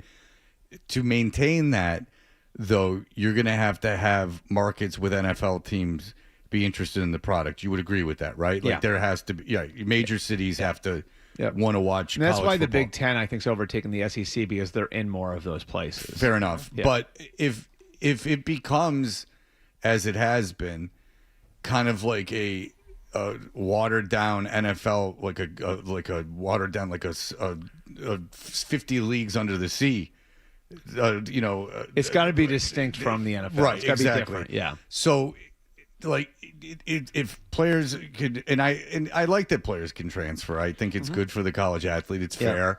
Getting paid in the sports that make a lot of money is fair, but there has to be some kind of continuity. And I'm sure the reason, Bert, that you liked Ohio State was there was this image, at least, of this is Ohio State. This we live by this, these certainly at Michigan there was this. Yeah, we're this is less Michigan. like that than Michigan or Notre Dame. No, I know not the student body. Yeah, but Woody Hayes. There's was, a mystique to it. Yeah, there's a mystique to these programs. Correct. Yeah. So when it's just the Lane Kiffin thing, and Hardy had said this, is that when Lane Kiffin was well, everyone else is going to do it. Well, no. See, that's the problem. You have to go, the school that goes, they might be doing it, but we're not going to do it. We're drawing, and how hard is it for you to go? And it sucks. Can you imagine, this? I talked to a couple of people at the college level, not just people at Ohio State, people at other schools too that I know that have been in the NFL that have had to kind of wrestle with this over the last few weeks. And for a lot of them, it's well, I've got a kid in my program who's been fighting for 3 years to become a starter. what am I going to do? Am I going to just go sign somebody now to like take his spot? Like, what message does that Every send, kid you know? recruited, Yeah. every kid that you recruited, you've now lied to. Yeah. I mean, just even bringing in one guy, like you. Right. Well, so what? So I went Like through this guy went recruiting through, process. and now he went through the entire offseason. He won a starting job, and now like I'm just deciding he's not good enough. And then people might go, well, the kid's making $500,000 a year. Not necessarily. No, it might be a guy. Like, you know, there are recruits to these teams that don't get paid millions of dollars. Like, they chose the school based on playing potential. I think the NFL needs to help. I think the NFL needs to step in and help. And I think they've got the wherewithal to do it. They've got the power with the networks. The networks, I mean, a lot of the Big Ten versus the SEC is actually Fox versus ESPN. Right. Okay. So like so Brian Rolap, who is now the CEO of the PGA Tour, was like ran media for Golf Club. He ran media for the NFL. Was considered a potential successor to Goodell. He took it very seriously. He said, like, we need to be helping college football. Here's why. College football is so important for the NFL. Obviously. It is a free farm system. Yes. Okay. The NFL draft is popular because of college football. Absolutely. Because the NFL draft wouldn't be anywhere close to what it is without the popularity of college football. Because the reason why the NFL draft is so popular is because we've heard of the players. We know who the players are. Or you can easily find out. And it's another platform for the sport. You know, it's another platform for the sport at another level, which insulates the sport. So I think like it would be smart of the NFL, and I think they may be starting to do this, to work with the conference commissioners. There has to be structure to it. They have to work with the players on something. And it's going to be really hard to put the genie back in the bottle, but because they've let the courts take over now, which is the problem, right? So now everything is like, this guy's got a restraining order so he can play, and this guy, and this guy's got an injunction over here. So I just don't know what the NFL can do though. If a player comes in and they're, well, the NFL I think is like one sign that they're starting to help was they're starting to put in rules about players going back and they're starting to actually create some structure there. They did some of that this week where it's like if a guy goes back to college, then he can't come back to the NFL again until after the season. So they're trying to put some rules restricting things in place. Since that's a union and collectively bargained, the NFL can do that. And so just like you have to be in college for 3 years before you can go into the NFL. I mean, they could probably they could put restrictions on going right, into the and NFL, like that's the whole going back to college. But that's the whole crux of it, Fred. Like, and that's why like so many of the players keep winning in court. It's because there's no union. They didn't agree to the rules. Like, well, wait a minute. Like, these rules are in place, but I didn't agree to them. Mm-hmm. Like, nobody representing me agreed to them. They have to be able to collectively bargain, and I realize that that's tricky. And everything I heard about Charlie Baker is he's really smart, and it's not his fault. But like, it's definitely not his fault. No, I know. Yeah, I know. Obviously, I know people that like are friendly with him. I don't know the guy, but I've never heard anyone say anything bad about the guy. He's apparently very smart. And it's just, it's like, you're right. The NCAA dropped the ball for so long. And if I'm an NCAA fan, you're losing like people like Hardy. You're losing guys that even went to these schools because it's like, what's the point? Right. I heard Herb Street talking about, well, parity now and da-da-da-da-da. And it's like... it's not just the culture. It's just the notion that you can get invested in a player that, you recruit and he shows up as a freshman and develop and can't wait to see what he's like, sophomore, junior year if he sticks around. And there's no indication that anyone's going to stay. And I'm fortunate that my school is one of the few now that can hang on to guys all the way through and has guys for... Congratulations. That's Jeremiah Smith. How about pencil sharpener over there? I was just adding to your point. I was like, good job. Yeah. But yeah, I mean, like that's the other thing. It was like, is that even what's best for the kid? Right? Is what's best for the kid to jump between 4 schools and make money that seems like a lot at the time? Because when you're 18, you're 20, you're 22 years old, a certain amount of money seems like it's going to last forever, and it's not. And that kid who goes to 4 schools in 5 years is going to leave college without a degree. He's not plugged into a professional network that can help him for the rest of his life. And so some of these things that were in place were actually, I think, helping kids long term. And that's where I think if you can create some structure to it, you can actually wind up helping some of the young And men some of that them go might through be it. good. You know, for the kid who plays a year or two at a small school and then goes to a bigger Right. and better Yeah. program and gets development, yes. But that's not what we're talking about. We're talking about the Right. four, different schools and just, Yeah. they hopping You're around. just a to where there's mercenary. one is Right. necessarily better than another. Just real quick on that is that so the transferring thing is I could make a million arguments why the kid should be able to transfer. should be able but to, But yeah. the thing is when there's money involved, like in football, so that the kid transferring into the program is one thing, but then the kid that has played in that program that gets usurped by the kid that transfers because the money's higher at that program is now that kid's got to like it's a domino, like thing. So like it could be a kid that doesn't want to leave a program, but now he's forced to because they've brought in a higher priced kid or something of that nature. Right. And if you have some structure, like there were at least I think in the past there was and this was probably wrong too, but there was the penalty that you have to sit a year if you transfer within. That wasn't fair because of the coaching being right, and released. that wasn't fair either. But I do think I do think that there's got to be a way creatively to come to maybe it's a one-time transfer thing, whatever it is, where you can create some structure that I think one-time transferring is fair unless the coach leaves and then you can transfer again. I think a one-time transfer is fair. Yeah. And you mentioned my son. If my son, I don't want him to transfer ever, but and he doesn't want to transfer. But if the coach left or something happened and he wanted to transfer, he should be able to. But transfer. you would encourage him, I would encourage him to stay. He picked a program where he Right. thinks he can be developed, and that's where he'd want to stay. Yes, absolutely. Bert Breer, thank you. Thank you, We guys. appreciate the time. We will be back in just a moment with our friend Al Cole via his audiobook. Get that front door check. More Toucher and Hardy on the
Connor Hellebuck has asked the Winnipeg Jets for a trade. Sports Hub headlines are brought to you by the Colossal Lobster Rolls at the 99. Made with tender North Atlantic lobster with fries and coleslaw. Served hot, buttered, or with just the right amount of mayo and celery. You gotta love the nines. I'm John Wallach on Boston's Home for Sports. 98.5 The Sports Hub. Your next update at 8:30. This is what happens when analysts take over the games, take over the sport. This is where you talk sports. It happens all the time. The Sports Hub. And we're back. Toucher and Hardy on the Sports Hub.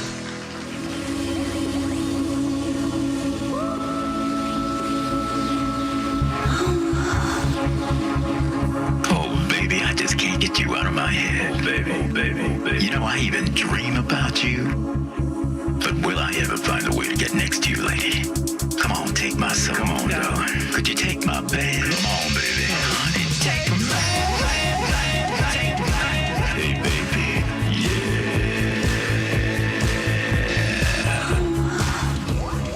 All right, that's Al Cole. I don't know if I've heard that before. This the title of this song, "Keep on Loving Y'all." This is like very experimental. I was going to say this is almost like mid-90s Prince albums, you know, when he's putting out like 3 of them a year. Yeah, like 15 a year. Yeah. We are Toucher and Hardy. You can watch us on YouTube. Subscribe to 98.5 The Sports Hub on YouTube. Al Cole was a man who worked at WZLX when we were in the same building with WZLX. Now, I don't remember him, but I wish I did. I wish I could go back in time. Because Al, we were on the floor with the kitchen, and Al would make succulent meals in the kitchen of fish and other things. But the main thing was he was on overnights, and his whole thing was that he had the alcoholics that were, and he would darken the room, and he would get on the microphone, and everything was seducing the ladies. Now, was he on a light rock station that had people like that? Absolutely not. He was on a classic rock station. He's playing Molly Hatchet, flirting with disaster. But he was, but he'd be like, "Yeah, we're flirting with you, we're flirting with disaster. 38 special on the way." But so he was just a man that seduced many ladies. We've had him on, and he was as advertised. He said that he loves women's brains. What do you like in a woman? You tell me. Brains. He said, I love brains. I love not eating them, but he said that he loves nothing more like than a woman's personality. He said, what about a big fat slob? Even if they're fat. Yeah, he didn't care. And so we said, what about threesomes, foursomes? He said, yes. Most women are looking for love. And so he is a man who is obviously working for CBS Radio, which, if you Google it, doesn't exist. But trust me, he works for CBS. He was a vanguard. He was on the forefront of social media and self-promotion long before these people were out there thinking about their own brand. He was thinking about this long ago, to the point where he came down one night and Juanita was doing overnights on WBCN at the time. And, as overnight people will tend to do, they form a camaraderie. And Juanita can tell you about this. And he came down, he was talking about his books and his other enterprises.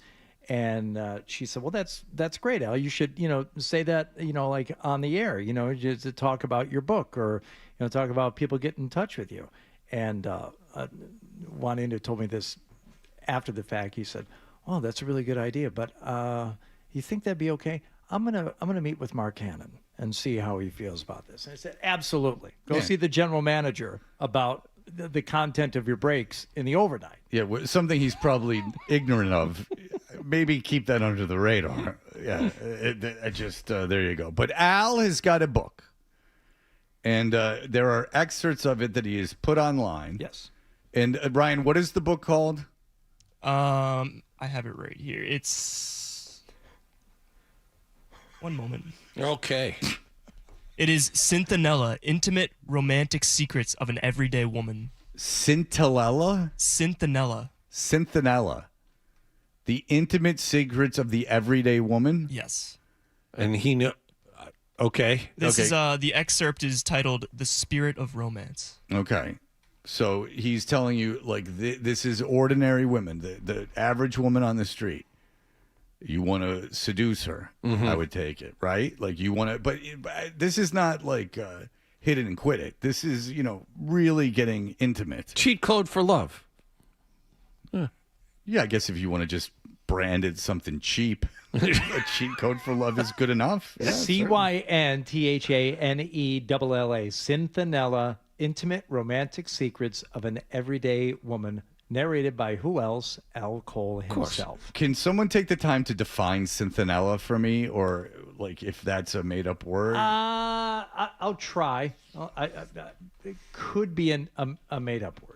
No, Cynthanella, that's not Al. Because Cynthanella, like colon. According to the AI overview, it looks like Cynthanella might be a typo or a hybrid of a few different words, like citronella, the bug repellent.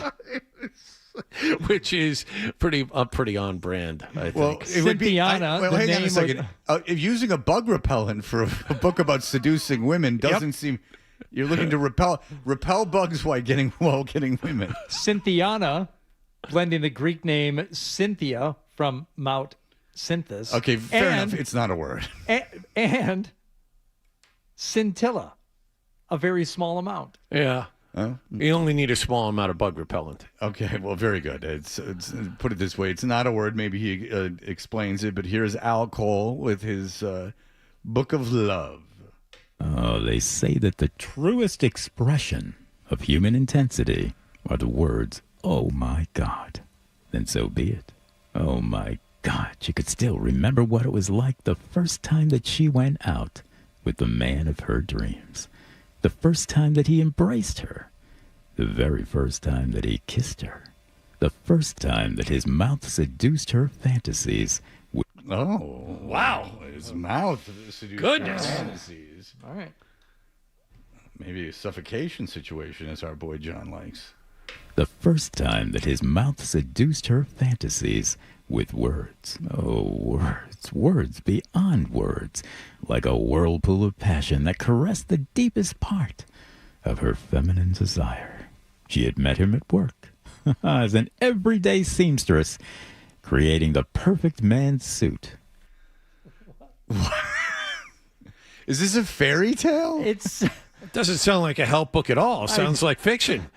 Are we going into? Is this narrative? Are we going into fiction at this point? Is there a giant? Is there a beanstalk at some point? Semi-autobiographical? Is there a glass slipper involved? She's but a seamstress, and he was but a stable boy. It's a young lady Chatterley. He was working at a haberdashery. The scene, 1980, or I'm sorry, the scene, 1780 London. She had met him at work as an everyday seamstress, creating the perfect man's suit for the perfect man. Made out of skin. Meanwhile, the plague ravaged the streets outside their tiny shop. Watch out for the rats. They carry disease. On their first date, he took her to an informal private dance. And oh my God, could he dance. He was sexy, in complete control of his beautiful, well-shaped body. So they danced and he touched her. Touches soft and commanding. Soft and commanding. It's tough to pull off. Yeah. Have you ever been to a informal dance? Private informal dance? No, only public informal dances. Yeah. My formal dances are generally, you got to have a code word. I've been to private formal dances and public informal dances, but never a private informal dance. So if you watch Always Sunny, I would imagine... Touches soft and commanding. That's like when Dennis just moves his hand and moves the woman's face without touching her. Step aside. Like, he moved her head down to his waist. Softly, but directionally. Not so much up here, down there. Confident, bold, playful, and even unassuming. Just the way that she liked to be touched. At times it felt like he was feeling her up. Well, there's nothing more subtle than that. Grabbing a boobie. Wait, we're no longer semi-private informally dancing. You're touching my boob. Honk, honk went his hands upon her boobs. And then he put his face between them and went motorboat. Subtly, playfully. He said, "Are your breasts in pain? Here, let me numb them for you." Num, num, num, num, num, num, num, num, num. He said, "Hey, want to talk to Tokyo? Let's tune in." And then he tweaked her nipples like radio dials. Fondling her right there on the dance floor. Okay, what's going on? Okay. Like, so they're dancing and he's playfully being innocent. Is this in his bedroom? They're at a semi-private informal dance. He's touching her softly but in a commanding way, and now he's almost feeling her up. I don't. What's the problem with you? Can you not follow the narrative? Yeah, he was the first line of the train. She's the seamstress, and he's the conductor of the train, and many follow him. You met her at work. I have a feeling this is an orgy. Oh. Everyone was wearing masks. A dark and incense-scented dance floor. He was feeling her up in a way that didn't even feel naughty or presumptuous. Yeah, it felt more like honk, honk, honk, honk, honk. Let me see what we got going here, lady. Does your back hurt? Let me help you out. Feeling her up oh so lightly. He's really into the idea of feeling up. Just like the phrase really okay. means a lot. How many? Well, you don't know anything about women, so you're dancing. It's been so long. You've been married for so long. You got to get back out there. So you're dancing. You just stick your hand up their shirt. You go, ha, ha, ha, ha, ha.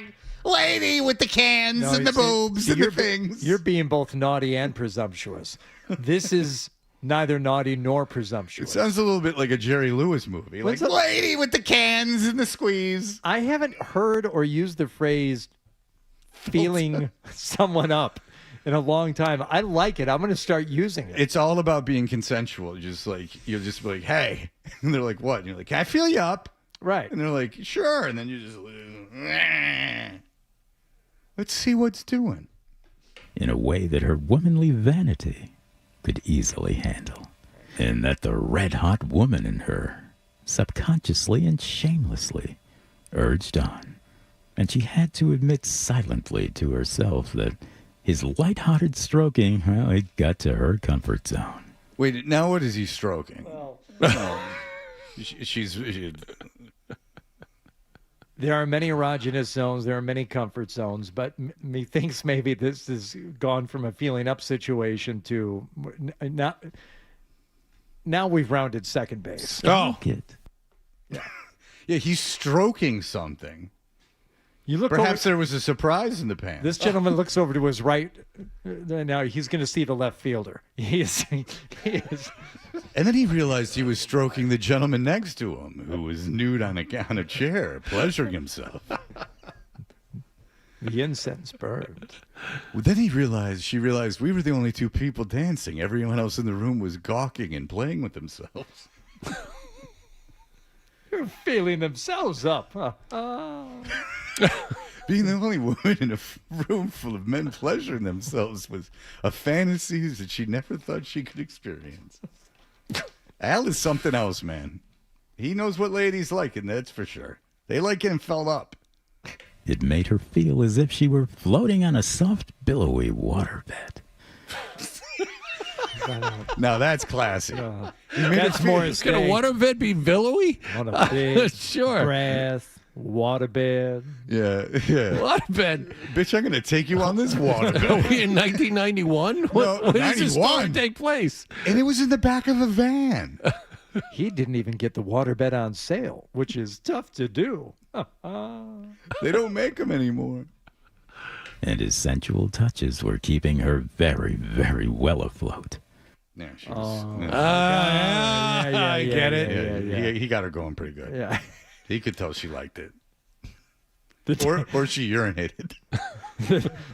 The dance floor surface was no longer safe to dance on. That's right. Slippery. Call Jeffrey Glassman. There's been a slip and fall.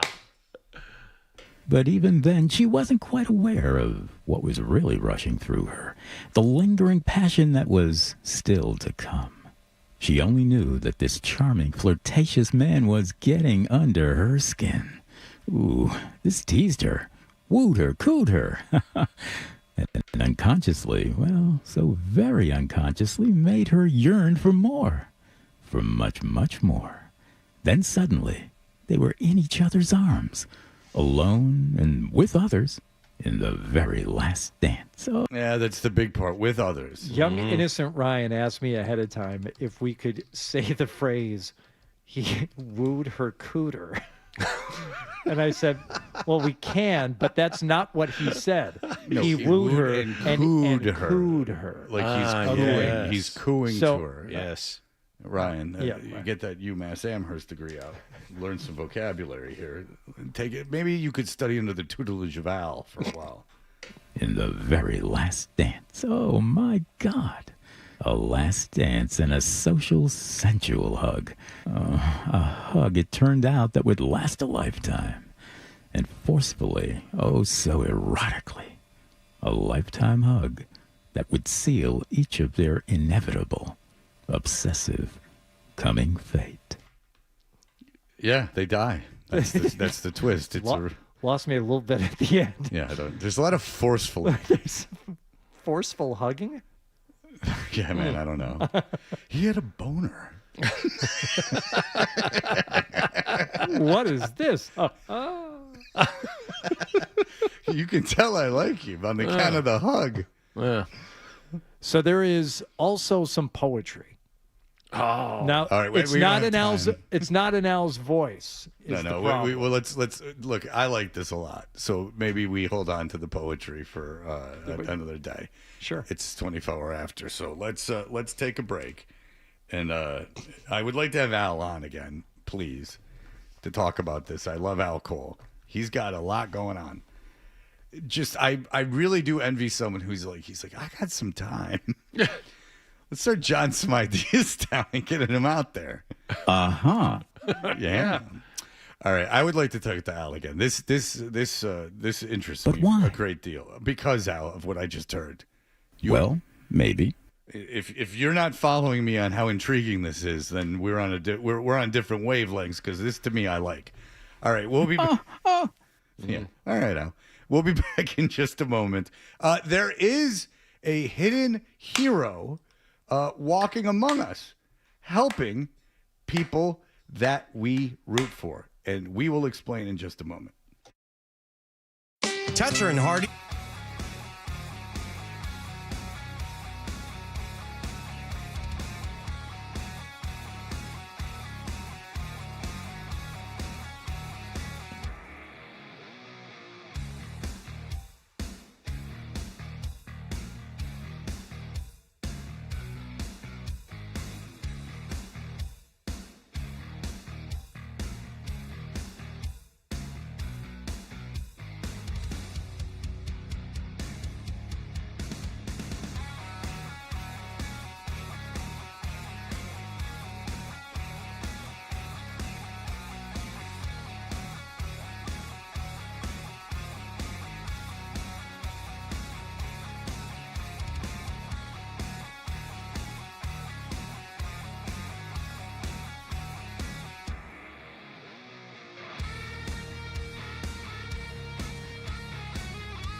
Jared Carrabis. We had Chris Wren on, who started that Sully's brand T-shirts to fund his hardcore label. He wrote a book, a very interesting book. And then before we had him on, I was doing a little bit of research, and I saw that Jared Carrabis had, when he was like a kid, like a legit kid, was working for that. And he loved the Red Sox, and he turned that into working for Barstool. And now he has the Section 10 podcast. He has some other podcasts. And you got to figure there's, 20,000 Red Sox podcasts, and his is the most famous. I don't think that's, at least in my mind, it's debatable. So the guy is hustled. He's a good guy. He does baseball reporters. He's been on this show before. I know people that go out and like their Section 10 podcasts, like things at bars, and a bunch of people show up. There's no doubt the popularity. So I had heard about this, but I just assumed it was just like kidding around. But then I've found out yesterday it was not kidding around at all. In fact, sometimes when people will put audio into Slack, and I'll listen to the first couple minutes and I'll go, maybe, and we're not going to talk about it. I listened to it twice. I had to hear it. So Felger and Maz were on, and the subject of something that happened on the Baseball Hour came up. Yes, apparently the day before. So now in the preceding Felger and Maz show, Felger must have caught wind of this and really wanted, to ask Maz if this really happened and play the audio from it. Okay, so this starts with the Baseball Hour. So this starts like a couple from this is Felger and Maz from yesterday, but the clip they play first is from the Baseball Hour a couple days ago. From Wednesday, yeah. Just a pep talk around the same time. I'm definitely not going to take credit for it. All right, I need more than that. I need the whole thing, because I need him being coy and stuff like that. I need to get that into Vox Pro before I can really get into it. That's what I was asking you before we went on the air, because that's not enough. No, I need the whole clip. Or I really can't do the break. Need some of the romance leading up to it, because it's that doesn't do it justice. It's a long, slow burn. Carrabis, by the way, I really like listening to him on with Maz. No, I think he's great. Chopping it up. I think it's great. By the way, Carrabis is not a reporter. He doesn't pretend to be a reporter. No. There can be no conflict of interest. All of that is absolutely true. He's an entertainer. He loves the Red Sox. His fandom of the Red Sox is never questioned. It's a podcast from fans for fans. He has a relationship with players that's most likely unique. I think they're on one of the duck boats in 2018. Yeah. Oh, yeah. Yeah. So, like, he's not like, a guy from the Globe. He doesn't have to be, like, his takes don't have to be, like, he's not a reporter. He can do whatever he wants. Yeah. That all being said. All right. So this is from, I got to play this in its totality. Yeah. This is from the Baseball Reporters on Wednesday. Just a pep talk around the same time. No, guys, come on. Those were the only two clips that we threw in Slack. Yeah. No. There's a long one in there. That's not true. So we'll wait to do this break at 9, because I can't do it now, because I'm going to need that whole thing. It's my bad for not checking on it. But that's not the clip you put in Slack. The clip you put in Slack is the entire Felger and Maz thing, which they play the clip. The clip in Slack is 13 minutes long. Is this gonna? It's too late. Nicholas is gonna fix this. I'm telling you. Here he is. Well, I mean, now the payoff is really gonna come. Where's Al Cole? All right, because I don't know what you guys thought cutting it to the end was gonna do for me. Okay, here we go. Hopefully this is it. If it's not, then we can't even do the break ever. Oh, boy. Well, no, it's not any. It's just that we can't do the break ever because it's like we suck more than anybody. All right. Hopefully this is what we're looking for from the Baseball Hour. So you tell me now, what do you do with Durant? Okay, thank you. This is the Baseball See, Hour. told you, Nicholas. All right, thank you. There it is. Well, no, it was Ryan. Nicholas just puts it in the system. Oh. All right, here we go. So you tell me now, what do you do with Durant? Duran's going to be your left fielder. That's just he's one of the best defenders at the position. He's a top 5 defensive left fielder in the game.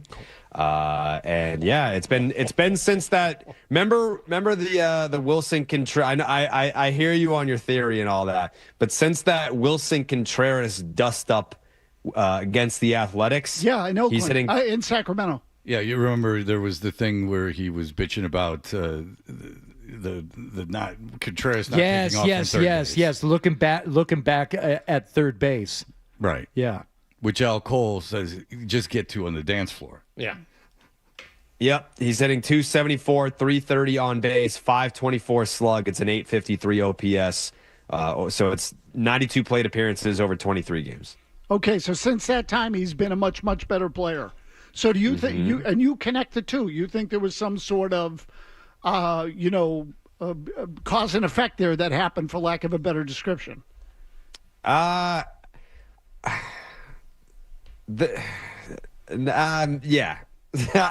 I think that he. What do you know? What do you know, Jared?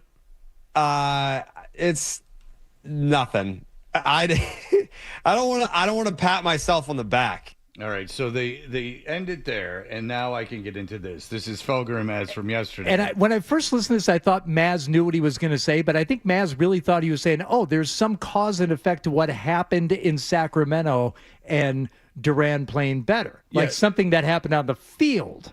Right. Or something that happened immediately in the clubhouse after the game. Like, Durbin, went back to a hitting coach that he'd worked with, and now he's been on fire. Like, that got Duran to go and start. He went to management and said, what do I have to do to earn my spot on this team? Yeah. Some catharsis happened, is what you're thinking at that point. And now we get to this clip. This is the payoff. What happened? Why is Jarren Duran playing better now? Just a pep talk around the same time. I'm definitely not going to take credit for it, but there was a pep talk that took place around that time, and I hope he took it to heart. And because I think between who and who? Me. Oh, between you and him. Yes. Yeah. I think that there was a confidence issue. I think that he is a guy that if people are telling him so wait a minute before he goes into the Tony Robbins thing. Is he serious? Yes. Okay, because that's what I thought. Is he serious? And yes. So I thought about it, and I was like, because obviously it gives you huge douche chills. I mean, like my boy gave him a sweet pep talk, and that, I mean, it's a lot. But I thought about it, and I'm like, you know what? When I was in my 20s, like in radio, I was friends with bands, and I would talk to them on the air and talk about them on the air. And when I came here and I was in my 30s, I was friends with those Bruins players. But then I thought about it, and I said, the way I leveraged that was to bust their balls. Like Aaron Ward, the two of us just busted each other's balls on air. It was I've been friends with players before, really good friends with Aaron Ward. What the hell you giving pep talks? By the way, Krebs is in his 30s, like his mid-30s. Well, maybe you should have given him a pep talk. He would have gone out there and scored some more goals. Well, once he left, he won a championship. I said, you need a change of scenery, my boy. Yeah, that was your pep talk? Get out of town? Yeah. Leave. This is like that Bill Simmons thing where he envisioned the dinner between Tatum and Brown and the rest of the people. This actually happened. But this is like this isn't fan fiction. But it's like, why'd you say it? He tried not to. Tony forced it out. But that makes it even worse. He's being coy. I don't want to say the secret, and I don't want to pat myself on the back. But I gave him a pretty sweet pep talk. Yeah, that's right. He needed to hear from a pal. Mm-hmm. What was going on? This professional, by the way, we're pals. This professional baseball player didn't believe in himself. And by the way, we're good buddies and all. Are you? Sweet. What? 12 years older than the guy, but okay. No, I'm just kidding. They're not that much older. That what turned Jarren Duran around was a pep talk he got from Carabas between Sacramento and L.A. after the Wilson Contreras blow-up. Mm-hmm. A pep talk. I think they might actually be really close. They're actually really best friends. They're really best friends. Hey, they're really best friends, guys. They're the best of friends. They're actually really best friends. They're best friends. Okay. Yeah. Yeah, they're best friends. It's like when I told Paul Orndorff to put the Iron Sheik in a pile driver. Yeah. Yeah, they're best friends. They're actually really best friends. They're really best friends. For real, guys. They're the best of friends. They have sleepovers and everything. They build forts in the living room and tell ghost stories. He knows all his secrets. They're actually really best friends. I mean, obviously, but it's like, I just... Duran's been to the house, the Carabas compound. He's been over to his house. They're that good. They're that good friends, best friends, house friends. Friends that go to one another's homes. They're actually really best friends. That kind of friend. Right? Why you say it? Duran's been to the house, the Carabas compound. Why'd you say it? You're not joking around. You gotta know. You gotta just. You can't say that's your friends. Too much, maybe? Yeah. I mean, yeah. You want to be friends with the players. That's great. And you guys get along, and that's awesome. And you've got good career going, talking about the team that you like so much. But I mean, this is just, the guy, like, he just needed to hear from you that you gotta, hey buddy, people like you. Lighten up. I'm going to walk you around the compound here. My suggestion for you is, Liz, next day off, me, you, Andy Wong, Jay Stu, Sarge. Boat room. We're going to AEW Fried wrestling. Rice and egg rolls. That's right. We're going to the Loon. Oh, yeah, of course. He took Durant to the Loon. He got him knee deep in Saugus wings. Absolutely. And then just really cleared his head. They were pals. Best friends. The best of friends. They're actually really best friends. Yeah. Yeah. They have a can with a string in it between their bedroom windows. And they talk. Too much, maybe? They have walkie-talkies. But then he found this machine at this pier, and it turned him into Jaron Durant. They went to school together. They crash weddings. Hey, they found there was a dead body in these woods, and they all got together with two other guys and found it. They're best friends. Hey, hey, one of the guys has a dick for a brother, so they got a computer and they made a lady.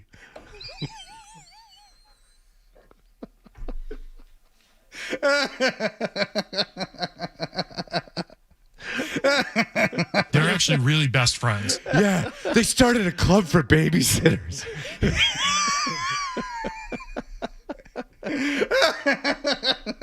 Shimmy, shimmy, Cocoa Puff.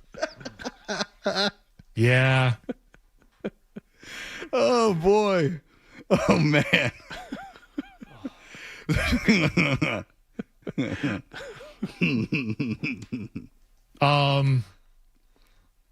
Oh, boy. All right. Well, there you go. He's playing much better, though, Fred. Yeah. He is, statistically. There's no question he's got his about it. batting average up close to 210. That's the funniest thing I've ever heard. That might be one of the funniest things I've ever heard on the air. Even if it's true, it's still funny. Duran's been to the house, the Carabas compound. No way. No way. Absolutely. Come on, Jay. Yeah. Jaron Duran has been to his house? Holy Moses. And I know Jay Stu's like joking around. I'm not putting it on Stu. It's just funny. Like, he's been to his house. You know? That's good. That's good. Boat room. That's right. Yeah. Ho! They're going to sail across the 7 seas together. That's true. One of them, no one's going to rode a bike all around while they played Butch Cassidy, the Sundance Kid. I'm like, I knew it was not going to hit it with that reference. All right, listen, let's stop. But congratulations to Jaron Duran, and congratulations to men everywhere making friends and just being best buds. All right, we'll be back in just a moment. Right? Sports Hub headlines. Patriots lost in Cleveland last night, 37-13 in their third and final preseason game of the year. Tommy DeVito started at quarterback for the Patriots, played 2 series, threw a touchdown pass to Kyle Williams. Now it's cut-down day on Sunday, and then the regular season opener a week from Wednesday in Seattle. Red Sox had last night off. They opened up a 4-game series at the stadium against the Yankees tonight. Patrick Sandoval will pitch. Red Sox will start play 2 games behind the Yankees for the top wild card spot in the American League. And the ACC has joined the Big Ten, SEC, and Big 12 conferences by voting to ban athletes that have turned pro in football and men's and women's basketball and want to come back to school for another year. Sports Hub headlines are brought to you by 128 Plumbing, Heating, Cooling, and Electric, the company that finishes every job strong. If your home or business has a plumbing, HVAC, electrical, or drain issue that can't wait, you need to call 128 now at 888-CALL-128. I'm John Wallach on Boston's Home for Sports, 98.5 The Sports Hub. Your next update at 9 o'clock.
Ward won his Stanley Cup before he came to Boston, and he said you made fun of him wearing that Hurricanes ring. It was really funny, the Stanley Cup thing.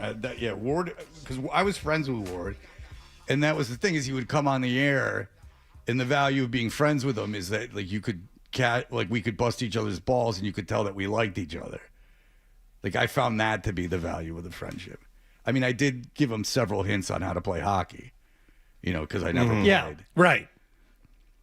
You're squeezing the stick, pal. You just got to loosen up. I'll tell you this. I have, since my son's been 12, I've never told him anything that's benefited him in terms of how to play baseball. It's well out of my hands now. A whole team of people, not me anymore. Got coaches and trainers. It ain't me. I talk to him all the time about mental stuff, but it's my son's, anything my son's done, not been me, and that's my son. I took my hands off the wheel of that and said, let better people than me teach you. Matt, go ahead. Hey, did you guys know that Felger and Maz is now playing one of the intro or exit songs for Shooting the Breeze segment? They're doing it at like hour 3 or hour 4. I'm just curious how you guys feel about that. Now, are they doing Shooting the Breeze? Because that would be, might have to get violent. Are they doing Shooting the Breeze? It does not appear so yet, but it could be coming. I think you guys need to. I think we need to do a preemptive cease and desist. Yes, thank you. You need to get Rick involved. What's Rick's response? Oh God, oh golly gee. At why on a Friday? That's right. Guys, out to lunch. My phone hadn't rung for 24 hours. All right, no. Rick, it's like I don't want to upset Rick. I think he takes it the wrong way. No, that's not true. It's like I like him. When you like someone, they bust their ball. Like Hardy busts my balls. He likes me. He's only had one answer that I was present for when you did his voice, which was I'm not positive anyone busts on anyone's more balls than Hardy busts on my balls, and I love it because we're friends. I'm not positive he loves it either, but I know what you're going to say, John. The only thing he ever said outwardly that I heard was, I don't sound like that. Exactly it doesn't sound like that. That's right. I mean, it's just Baba Booey. That's all it is. Listen, I'll give you some hints. We'll go out there and we'll do something. I'll give you a nice pep talk. Give you some tips. I'll give you some tips. Oh, my God. They're actually really best friends. Oh, my God. One of them's an alien, and he can make the bike fly. Eric, go ahead.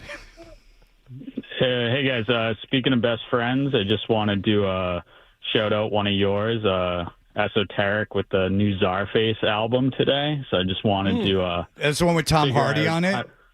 Yeah. I figured maybe you'd want to, plug it or mention it. He didn't send it to me. I don't think that he sent it to me. Really? He usually sends me stuff to play on the air. In fact, I'm going to text him right now. Yeah, send it. I'd like to hear it. You know what? I helped him a lot with this album. I gave him a big pep talk. Yeah, you gave him a pep talk. He was going in the studio. He didn't feel that his not so much his him flow was really working. Not so much him, but Inspector Deck. Yeah. RZA and the whole Wu-Tang. I sat him down before the show. I gave him a big pep guys, talk. You're really good.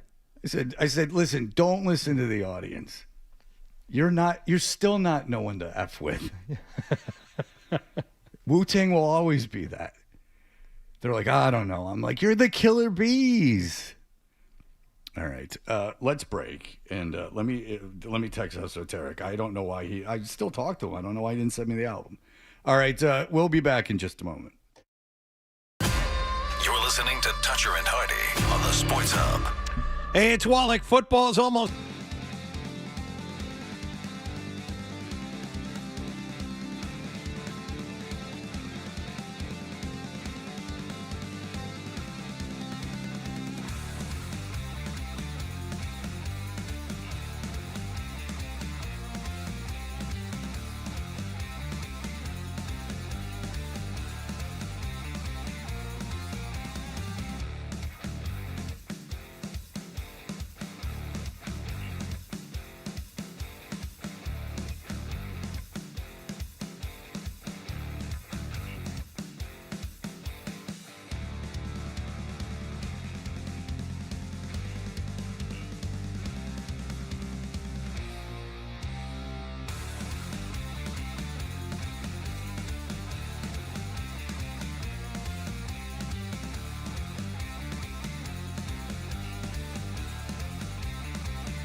Watch us on YouTube. It's as simple as that. Subscribing to 98.5 The Sports Hub on YouTube. We had a discussion before the show this morning that we discussed in the 6 o'clock hour. There is some Good is like a golf branding company or something like that. It doesn't really matter. And they partnered with Callaway, and there was some controversy over an ad, and I was mentioning before the show, there was talk of it. I'm like, I haven't seen the full ad.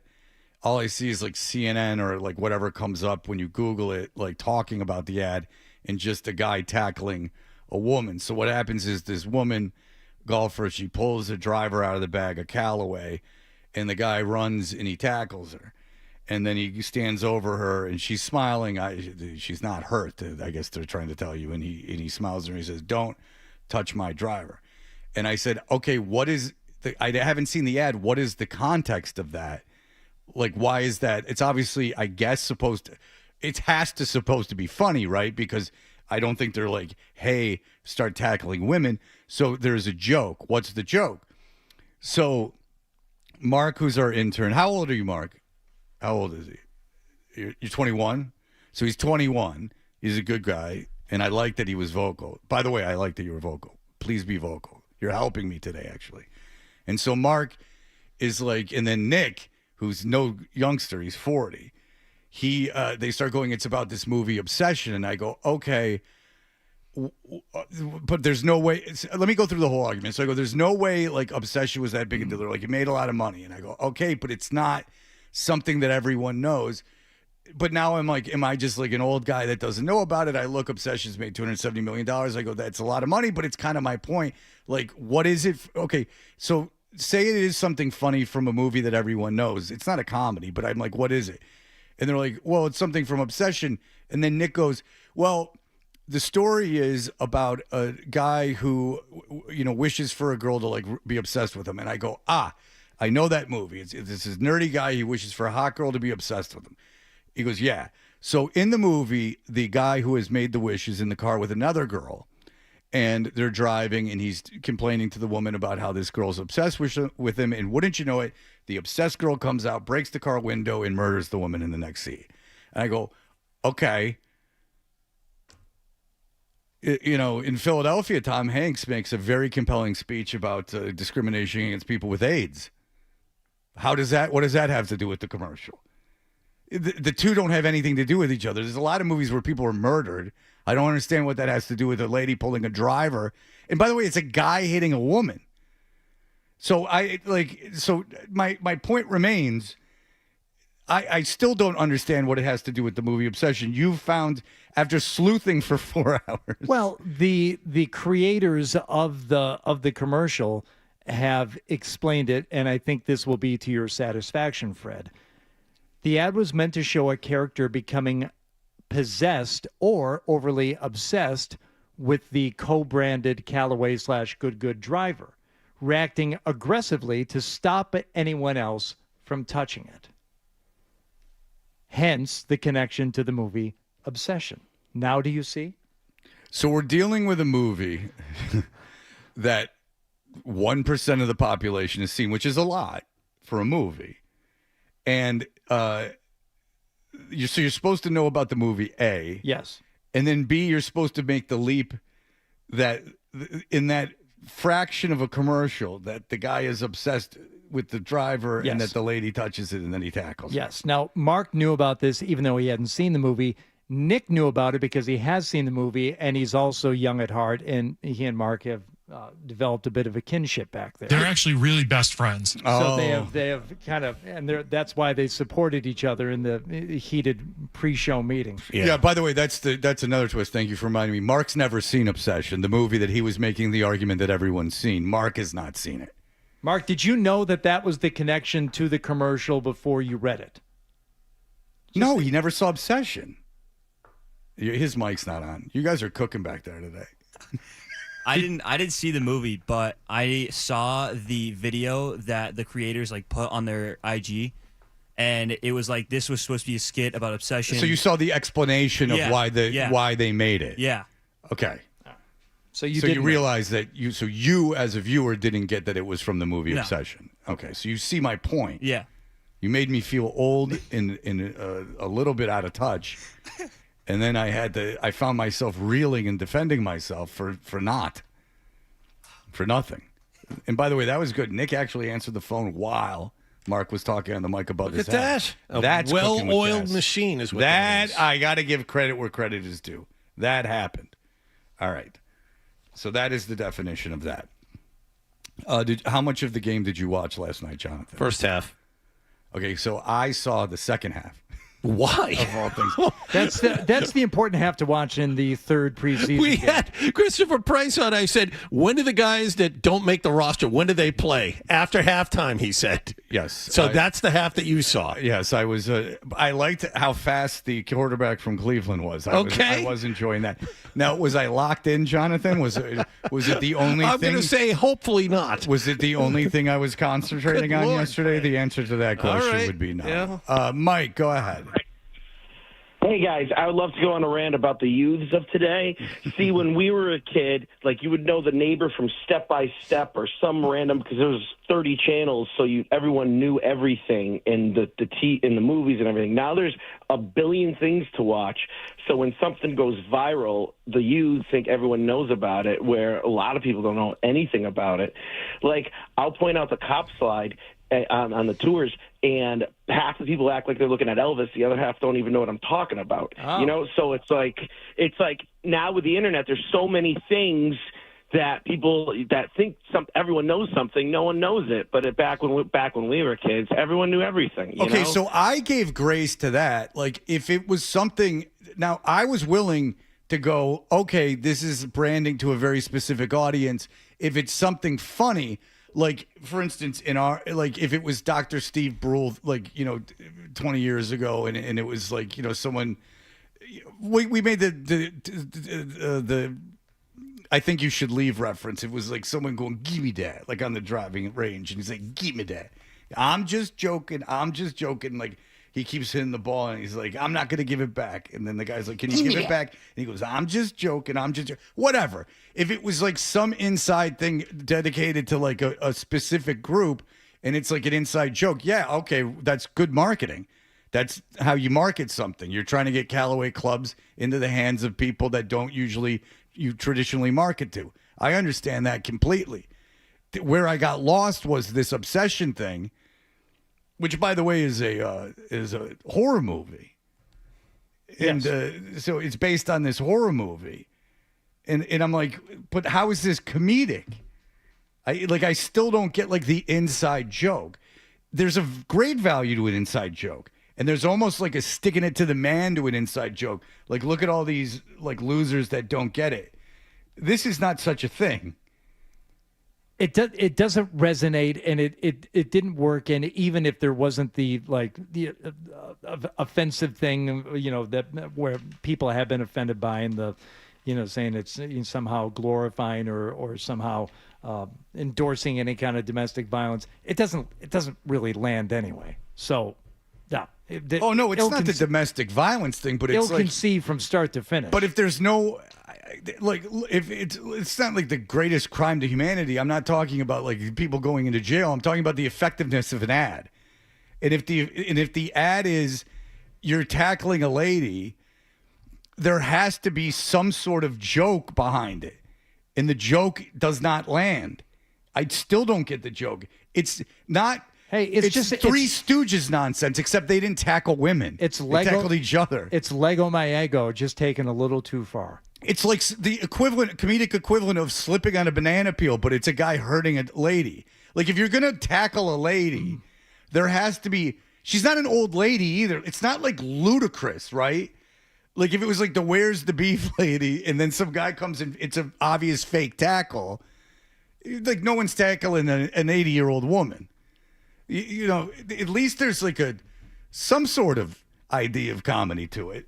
I just don't know how this got past everyone, and they went, oh, like not only is not even for the controversy's sake, is that like, what is this? Did the Terry Crews Super Bowl commercial where he's tackling everyone in the office, did he tackle any women?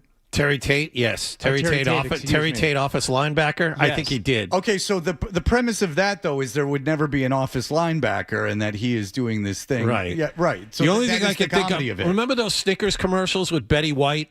You're not yourself, and she's like a football player, and she gets tackled, I think, in that commercial. But again, very comedic. You're not yourself. It's very obvious. Well, there's the setup. Yeah. Of everything. Yes. There you go. All right. We have received Esoteric's information. I Oh. sent that to. Good. I was feeling very out of the loop. What did he say? Did he give you a reason that he didn't send the stuff I to you? said, "Where's the new album? We want to play it on the air." He said, "Oh, dude, in your inbox in 2 seconds. Thank you, man." I said, "Don't forget about me." Oh, yeah. He said, "Never." It's very Email threatening. sent. You know, I'd love to come Ryan's on the playing show. them You in know the that. system right now. With Adam 12 out of the mix, I thought I'd be pushing myself on you and giving you an extra job. No, you've always sent the records to me, Mr. Esoteric. Adam, long before Adam ever entered the picture. How dare you? All right. I'm still trying to wrap my head around the fact that you sat down and watched the second half of That's that game just last night. bizarre. Why would you That's do odd that? behavior for anyone, but especially you. I came home. I had an activity last evening, and I came home, and it was like 9:30. Kickball league, Yeah, axe throwing. I told you not to tell anyone about the kickball league. Axe throwing. I got to have something in my life that's personal, and that was the kickball league, and now that's ruined. And so, I came home at like 9:30, and like, what am I going to do? So I turned on the TV. And I put on the Patriots game, and it was on. So then the guy How was. about anything else? But like you have to understand, like I can't tell you anything except for the quarterback from Cleveland was super fast. Like I don't know anything else that was going on. Like I wasn't paying any attention to it. I just had it on. I wanted to do this thing that had to be done at the time that it was done last night. So I wanted to go to an event, and I went to the event, and I missed the first half. I did look at my phone one time, and it was something where you had to look at stuff, and I looked at my phone and I go, what am I doing? There was a point where I go, what am I doing? I'm like, I saw DeVito had thrown a touchdown pass, and I'm like, who cares? And I said, I'm not going to look at my phone again because this is ridiculous. Like, what am I keeping track of? Like, what is there? There's no As I stakes said, in this. Why do I have to know any of this in real time? There were only a couple of reasons to watch, and that was Lomu. Lomu was one, Akis was another, But maybe Borregales if he got the message and he was dead set on Borregales, it. you can just see if he missed field goals. Yeah. But the thing with Lomu, I'll make this point, is like me watching a guy playing right tackle is of no value to me.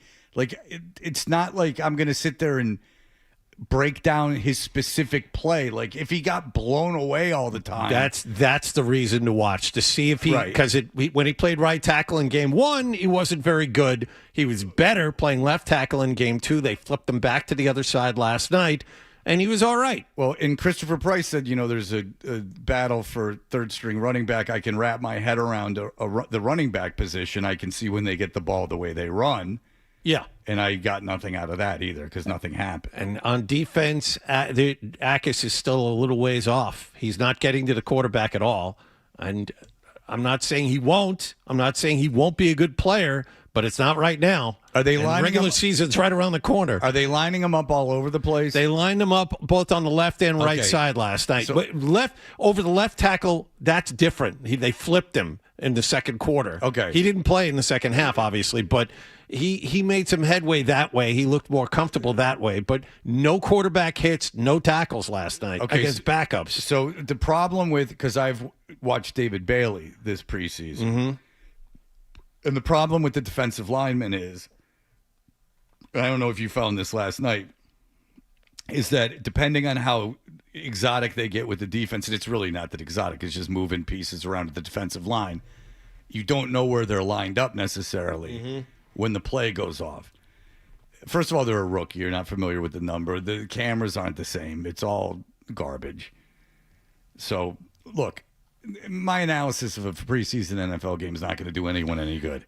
Just you look for one or two things. Obviously, no one knows about offensive sets. I mean, Tommy DeVito lasted 2 series. But one funny thing that did come out of it, and Bert and I were talking about it, is how well Dylan Gabriel played, because now because you don't have a quarterback. Like you don't, but you've put it on Watson and Sanders, and then Dylan Gabriel, who was taken before Sanders. So, like, out of everyone that you have on paper, with how bad Deshaun Watson's been since you've gotten him, so that's a few years now, you know, and the performance of Shedeur Sanders, on paper, Dylan Gabriel should be the guy. That's one thing we got out of last night. Dylan Gabriel looked like a starting quarterback playing against backups. He was really, really good.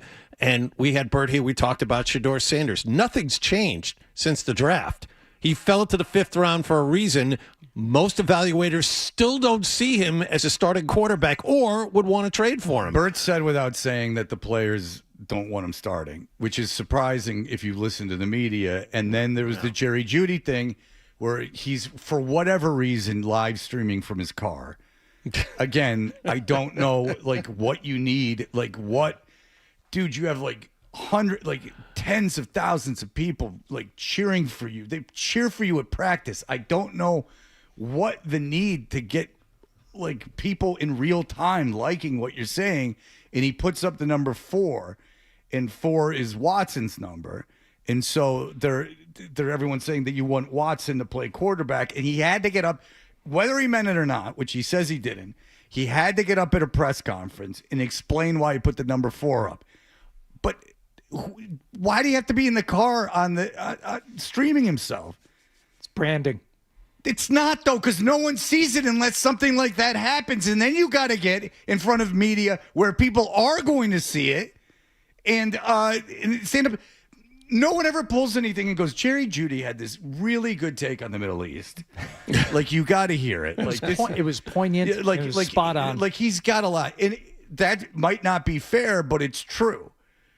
The only thing that anyone pulls, that anyone's going to see from these things, except for let's give them the real benefit of the doubt, the 10,000 people watching you wink when in applauding you live, the only thing that will happen is if something they think that can gotcha on something bad. I mean, it doesn't take a media consultant to let you know that. It's not branding. It's the need to be in real time praised, which I don't quite understand. I understand for like a kid, like I understand that. I don't think it's healthy, but I get like that need for affirmation.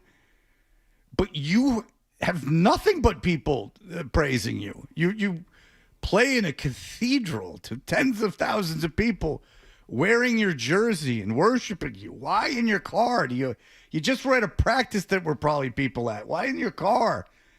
Do you gotta... Maybe he got yelled at during practice. Was feeling pretty down. I don't know. It's just, I mean, you get a lot of positive feedback. Yeah, for the most part. Just and I know agents and I know publicists. I don't. Jerry Jeudy probably don't have publicists, but I know agents tell the guys not to do it. They have to. They have to tell them not to do it. Or if you're gonna do it, let's do it in a structured way and monetize it. Like da da da da. Like Blake Griffin. Like Blake Griffin's getting a late night show. He's great. Like there's no doubt Blake Griffin in my mind can do that. Like Blake Griffin's like a very funny, talented guy. So he's like one of like 4. Blake Griffin, Peyton Manning. I could think of probably a couple others, but there are like some guys in every profession that are legitimately funny. Blake Griffin might be the best out of all of them. They gave Jason Kelsey a talk show. It lasted 5 seconds, and there were good writers on it, like Glazer. And I forgot about that. Oh yeah, he had his wife as his and number he had 2. real comedians, like the monologue, everything. And he had comedians that I love writing for him.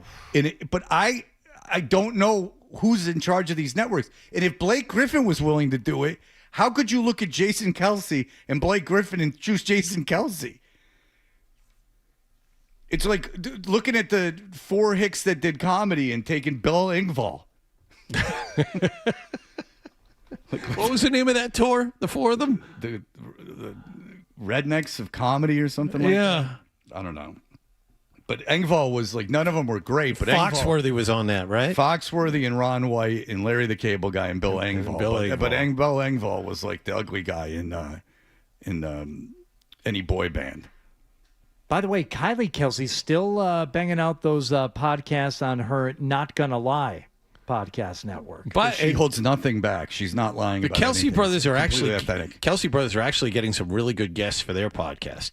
Yes, of course. They're getting really good guests. Of course. Yes, it manifests. He just had a wedding to Taylor Swift to Madison Square Garden.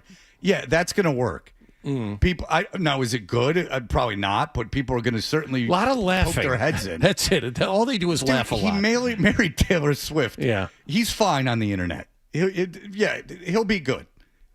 Regardless of talent.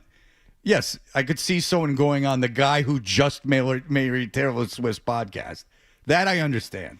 Yeah. His talent is another thing, but he's believe me, he's good. Yeah, no, I've seen. Have you seen the guests at that wedding? He's A-list now. We got Bill Murray and Tom Brady and whoever else they seem to want. Well, I mean, yeah, just like everyone. Did you see the Cooper Kupp thing on Hard Knocks? No. So Cooper Kupp, Sam Darnold's eating in this conference room, and Cooper Kupp comes in, and he's like, I was, you know where I was, and he's like, what? He goes, I was at the Taylor Swift Kelsey wedding, and he goes, really? And he goes, yeah, I have no idea why they invited me. He's like, I don't know them, and the whole time I was there, I was thinking, you have to know literally 1,000 people know better than you know me, but of course you're gonna go. I mean, I would certainly go. Like, and as cynical as I am, if I was invited to that wedding, I'd be there in 10 seconds. I'd be overjoyed. Yeah. Oh, and the girl that I would pick. Oh, to be my date. Well out of my league. So I could be rejected right after. Oh, so you want to go back to the hotel? No, I think I'm going to take the train home. But I just took you to the Kelsey Swift wedding. Yeah, I did. That's I wanted to go, and I wanted to go to that. And I had a great time. Thanks. Okay. See you. See you later. Yeah. All right. We'll be back in just a moment. You're listening to Toucher.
Toucher and Hardy. Our email segment is powered by Jeffrey Glassman Injury Lawyers. If you've been hurt in a car or work accident, you got to get Glassman.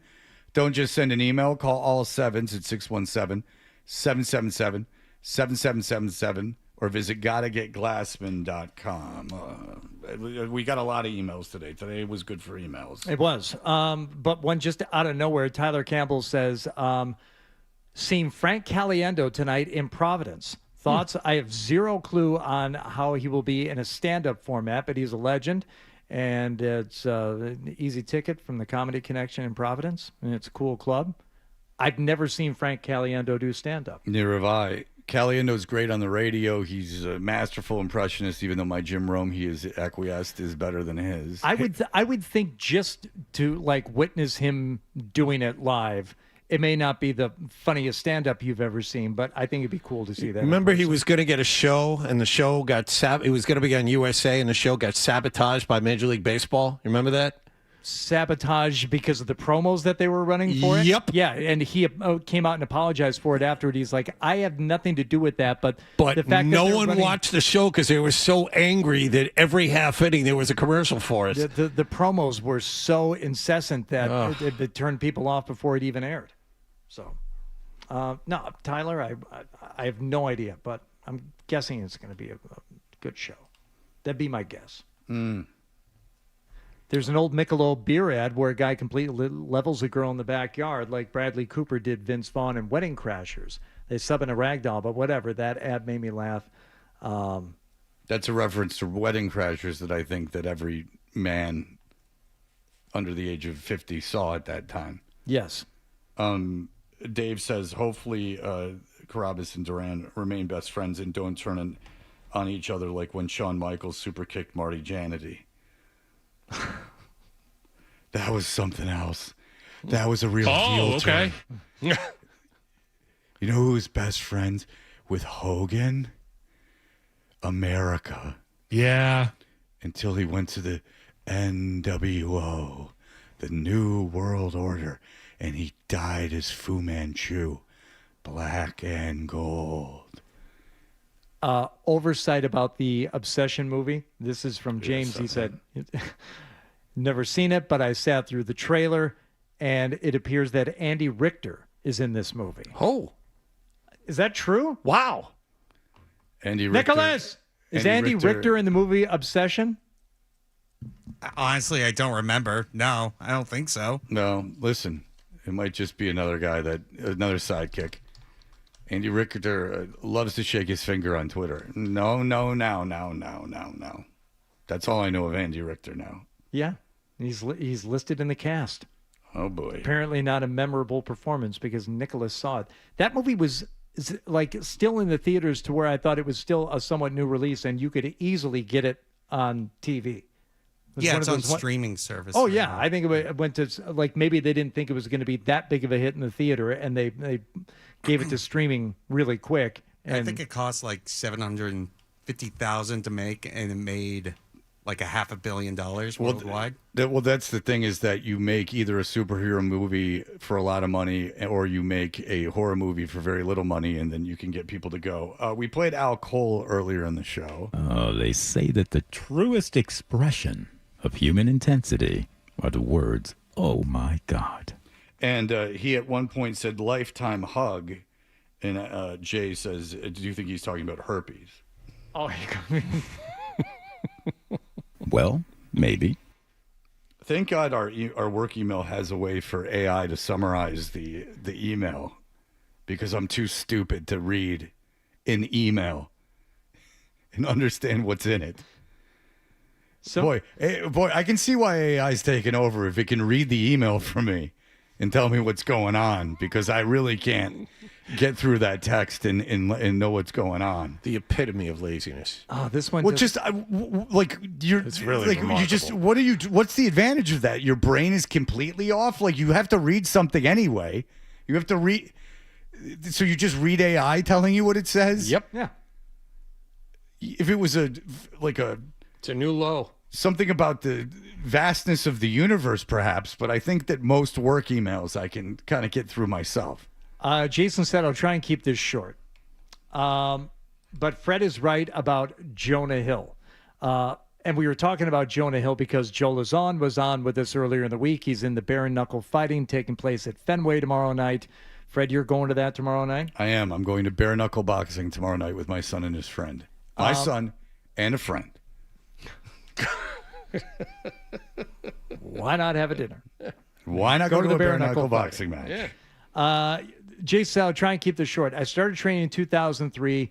Purple belt. I have a purple belt, one fight MMA. Joe Lazon would say hello to me at a bar in Boston, but we don't send each other Christmas cards. If a decent wrestler outweighs you by 5 to 10 pounds and comes into the gym, a blue belt can survive, maybe submit. Purple belt should never be tapped out by them and tap them consistently, maybe not always. Above purple belt should tap them all out. But in the street, a boxer always wins. Guys who try Brazilian Jiu-Jitsu rarely have killer instinct and rarely come from a background where they experience confrontation regularly. Jonah Hill kicking anyone's ass? No. He's short, soft, unathletic little guy. If he hasn't been punched in the face multiple times at a gym, then he loses to Fred in a bar fight, if for no other reason than Fred has taken multiple punches. Zuckerberg and celebrities, okay, well, whatever. Well, yeah, and that email encapsulates it because some people, like, we get a call and they're like, a purple belt or whatever it is, like, if you went into a gym, they'd kill you. And it's like, yeah, I know. First of all, we're not talking about me. Let's just say everyone can beat me up. Let's take me off the table. It's just that in a street fight, it's just things are way different. Like, if you're like super good at fighting and you're an MMA guy, like, yeah, you're going to beat everyone up. If you're a guy that twice a week goes into the gym and does jiu-jitsu with like professionals and people like, that are your friends, rules. And there's rules and mats and tapping out and things like that, it surely probably would help you. But I'm just telling you from my own experience, and if you even have access to the internet, a lot of weird stuff happens. First of all, these fights are all 2 seconds. And second of all, weird stuff happens. You get hit with stuff. And then also, by the way, say you win, but the guy lands a really good punch or someone kicks you in the face. These aren't things that just hurt then. They hurt and require attention for up to months after. Sometimes, or a lifetime. Yeah, I mean, like, there's stuff that, like, getting your face pulverized, like, doesn't end at that moment. You don't go, ouch! And then, like, you go, oh, well, that sucks. Like, for, like, ever. It's just, there's people getting surgeries, and it hurts forever. Like, let me tell you. Like, we could take a walk around my head and face and show you. It wasn't a lot of fun. How many fights did you win, Fred? You could argue none. But I've been beat up real bad, and I'll tell you. And oh, by the way, another thing about our fight, it's not necessarily one-on-one. That's another thing. If you want to go by my experience, I was stomped by 3 guys. So that's a fight. I don't care if you know Brazilian Jiu-Jitsu and you're a purple belt. 3 guys jump you. Say you got a guy in the best hold you've ever put him in. You're breaking his arm. The 2 other guys start kicking you in the head. That's a bit of an issue, especially if they're wearing boots. That hurts. And what it does is it breaks your face apart. Probably disrupts your concentration, too. Yeah. I mean, like, you might, like, say you're killing the guy. You're really killing him. Like, you're going to kill him. And then 2 other guys come on with steel-toe boots and start kicking you in the face. That's a bit of an issue. My point is this, and it's more of a public service announcement. The unexpected happens in these things. You get up against real crazy or a group of crazy dudes, like a bunch of skinheads or something. Ta-da! You ain't winning that fight. Someone picks up a baseball bat, and you block it with your arm, jiu-jitsu style. That arm's broken. Mm-hmm. And now you can't fight with that arm because they broke it. And now you got to deal with a broken arm until it heals. It's all public service. I wish I could talk to Jonah Hill. Like, yeah, you win, but, like, say you win even. Like, the guy, he breaks your nose, or he puts a thumb in your eye, or he bites you and takes a chunk out of your skin. This doesn't end at the end. This doesn't end when you go tap, tap, Yeah. This goes on forever. Yeah, don't invite this. No, it's so foolish. Take it from me. I'm a crash test dummy, basically. Take it from me. Guy gets his teeth into you. You got him in the world's best hold, and he maneuvers his mouth and just takes a chunk out of your forearm. Ouch. You know? Don't like that. Oh, and there's the jail part, too. Like when they arrest you for aggravated assault. And they cuff you behind your back, and then you got to go into jail, and then you got to go through that, and then you might have felony charges on you. There's all of those things going on. A lot going on. And then they sue you in civil court. There's a lot that can happen. Now, that has not happened to me. I've never been arrested nor sued anyone in civil court. I never pressed charges on anyone because I knew my role in the whole thing I was not the angel in any of these scenarios. I just was the loser. So it was not wise for many reasons for me to press charges in any situations. I never ratted anyone out. The cops come to my hospital room twice for different occasions and ask if I wanted to press charges. And both times, wise on my part to say no. And I want that on the record. I'll handle it myself. No, I said, no. And they went, okay. And I went, bye. And then they left, and I said, phew. All right. Here are the headlines. We'll finish the show in a moment. Sports Hub headlines. Patriots did.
/special event disclosures for full.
It's actually been rescheduled for February. Oh. And Jay Stu texted me to say, Frank is outstanding as a stand-up.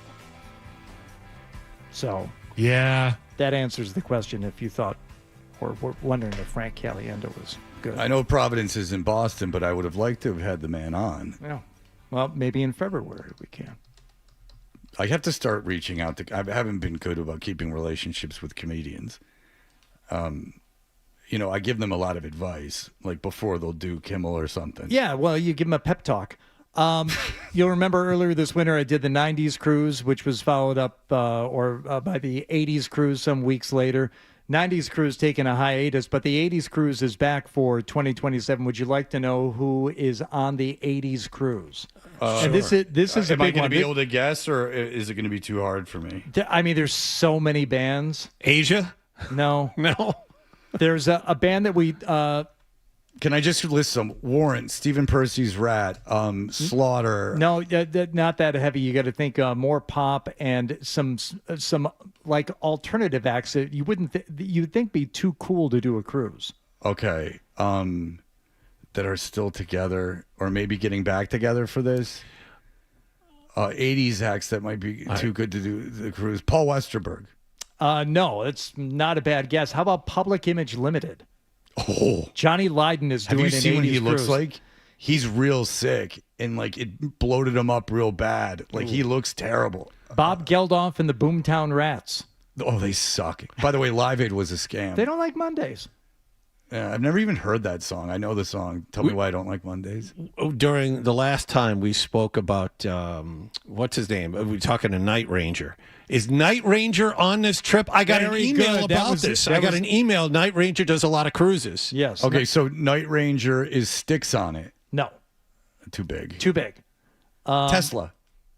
Somebody who had a hit song that I believe was written for her by Prince. Oh, okay. So that would be Sheena Easton? No. Sheila Shaka E? Khan. Wasn't I Feel For You a Prince song? I don't know. I Feel For You is one of the great songs of the 80s. I Feel For You was my favorite song for a good chunk of time in the 80s. Early rap featured on that. Yep, written by Prince. There you go. Okay. So, yeah, we've got all of them along with Loverboy, DMC, John Waite. DMC, not Run DMC. No, DMC. Reverend Run has other things to do. Is Reverend Run still living? I think we'd know if he died. DJ Jazzy Jeff, Striper. Oh. DJ Jazzy Jeff, but without the Fresh Prince. Correct. Who I'd rather see DJ Jazzy Jeff than the French Prince, obviously. The Romantics. Okay. Playing their one song 7 times. Yeah, baby, the Romantics. See him in Japan. Here's what I really... Well, Nick Hayward of Haircut 100. Okay. Now you get some of the... the Plimsolls, who had a song. They couldn't get the Waves, but they have Katrina. Formerly of Katrina and the Waves. Couldn't you put anyone as the Waves and we'd be okay? I think so. White Lion and Slim Jim Phantom from the Stray Cats. So not all the Stray Cats. Which one is Slim Jim Phantom? I believe he's the bass player. He's the skinny one. Oh, he's a stand-up bass guy? He's the skinny Yeah. one. Yeah, he's the one who stood on his bass. They played the US Festival. Boy, that was something else. Guy with a bass drum, a snare, and one cymbal, and a guy with an upright bass you can't hear. Oh, boy. Hosted by Mark Goodman, Alan Hunter, and Downtown Julie Brown. Have you done this thought exercise before? So the Stray Cats were a big band in the early 80s. The 50s had, in its heyday of that music, let's say, was 1957. Okay. So 57, 67, 77. That was 20, let's say 25 years. Well, how long ago was 25 years from now? 2001. So imagine if there was a nostalgia act from 2001 Coldplay. that was going around and playing. People live a lot longer now, man. You used to be able to do a nostalgia act for something 25 years Or ago. maybe the music in the last 20, 30 years is more sustainable. I don't know. Well, there is that thought that with the internet and the lack of individual scenes, that music is kind of stagnated, and that it's really, there's nothing.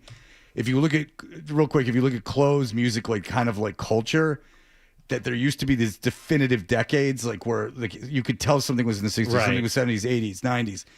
There hasn't been that much easier since to the affect internet. of decades past and get the gear and wear the clothes. It's all there online. You can look at it. You can buy it. It's real easy. Yeah, based on wardrobe and hair, and I could show you a picture. You could tell me what decade it was up until about 2010, and then it kind of just stopped. Yep. All right, that'll do it for us. Everyone have a great weekend and ponder what we just said. Bye. Enjoy your weekend. Have a weekend. Toucher and Hardy will be back on Monday on The Sport.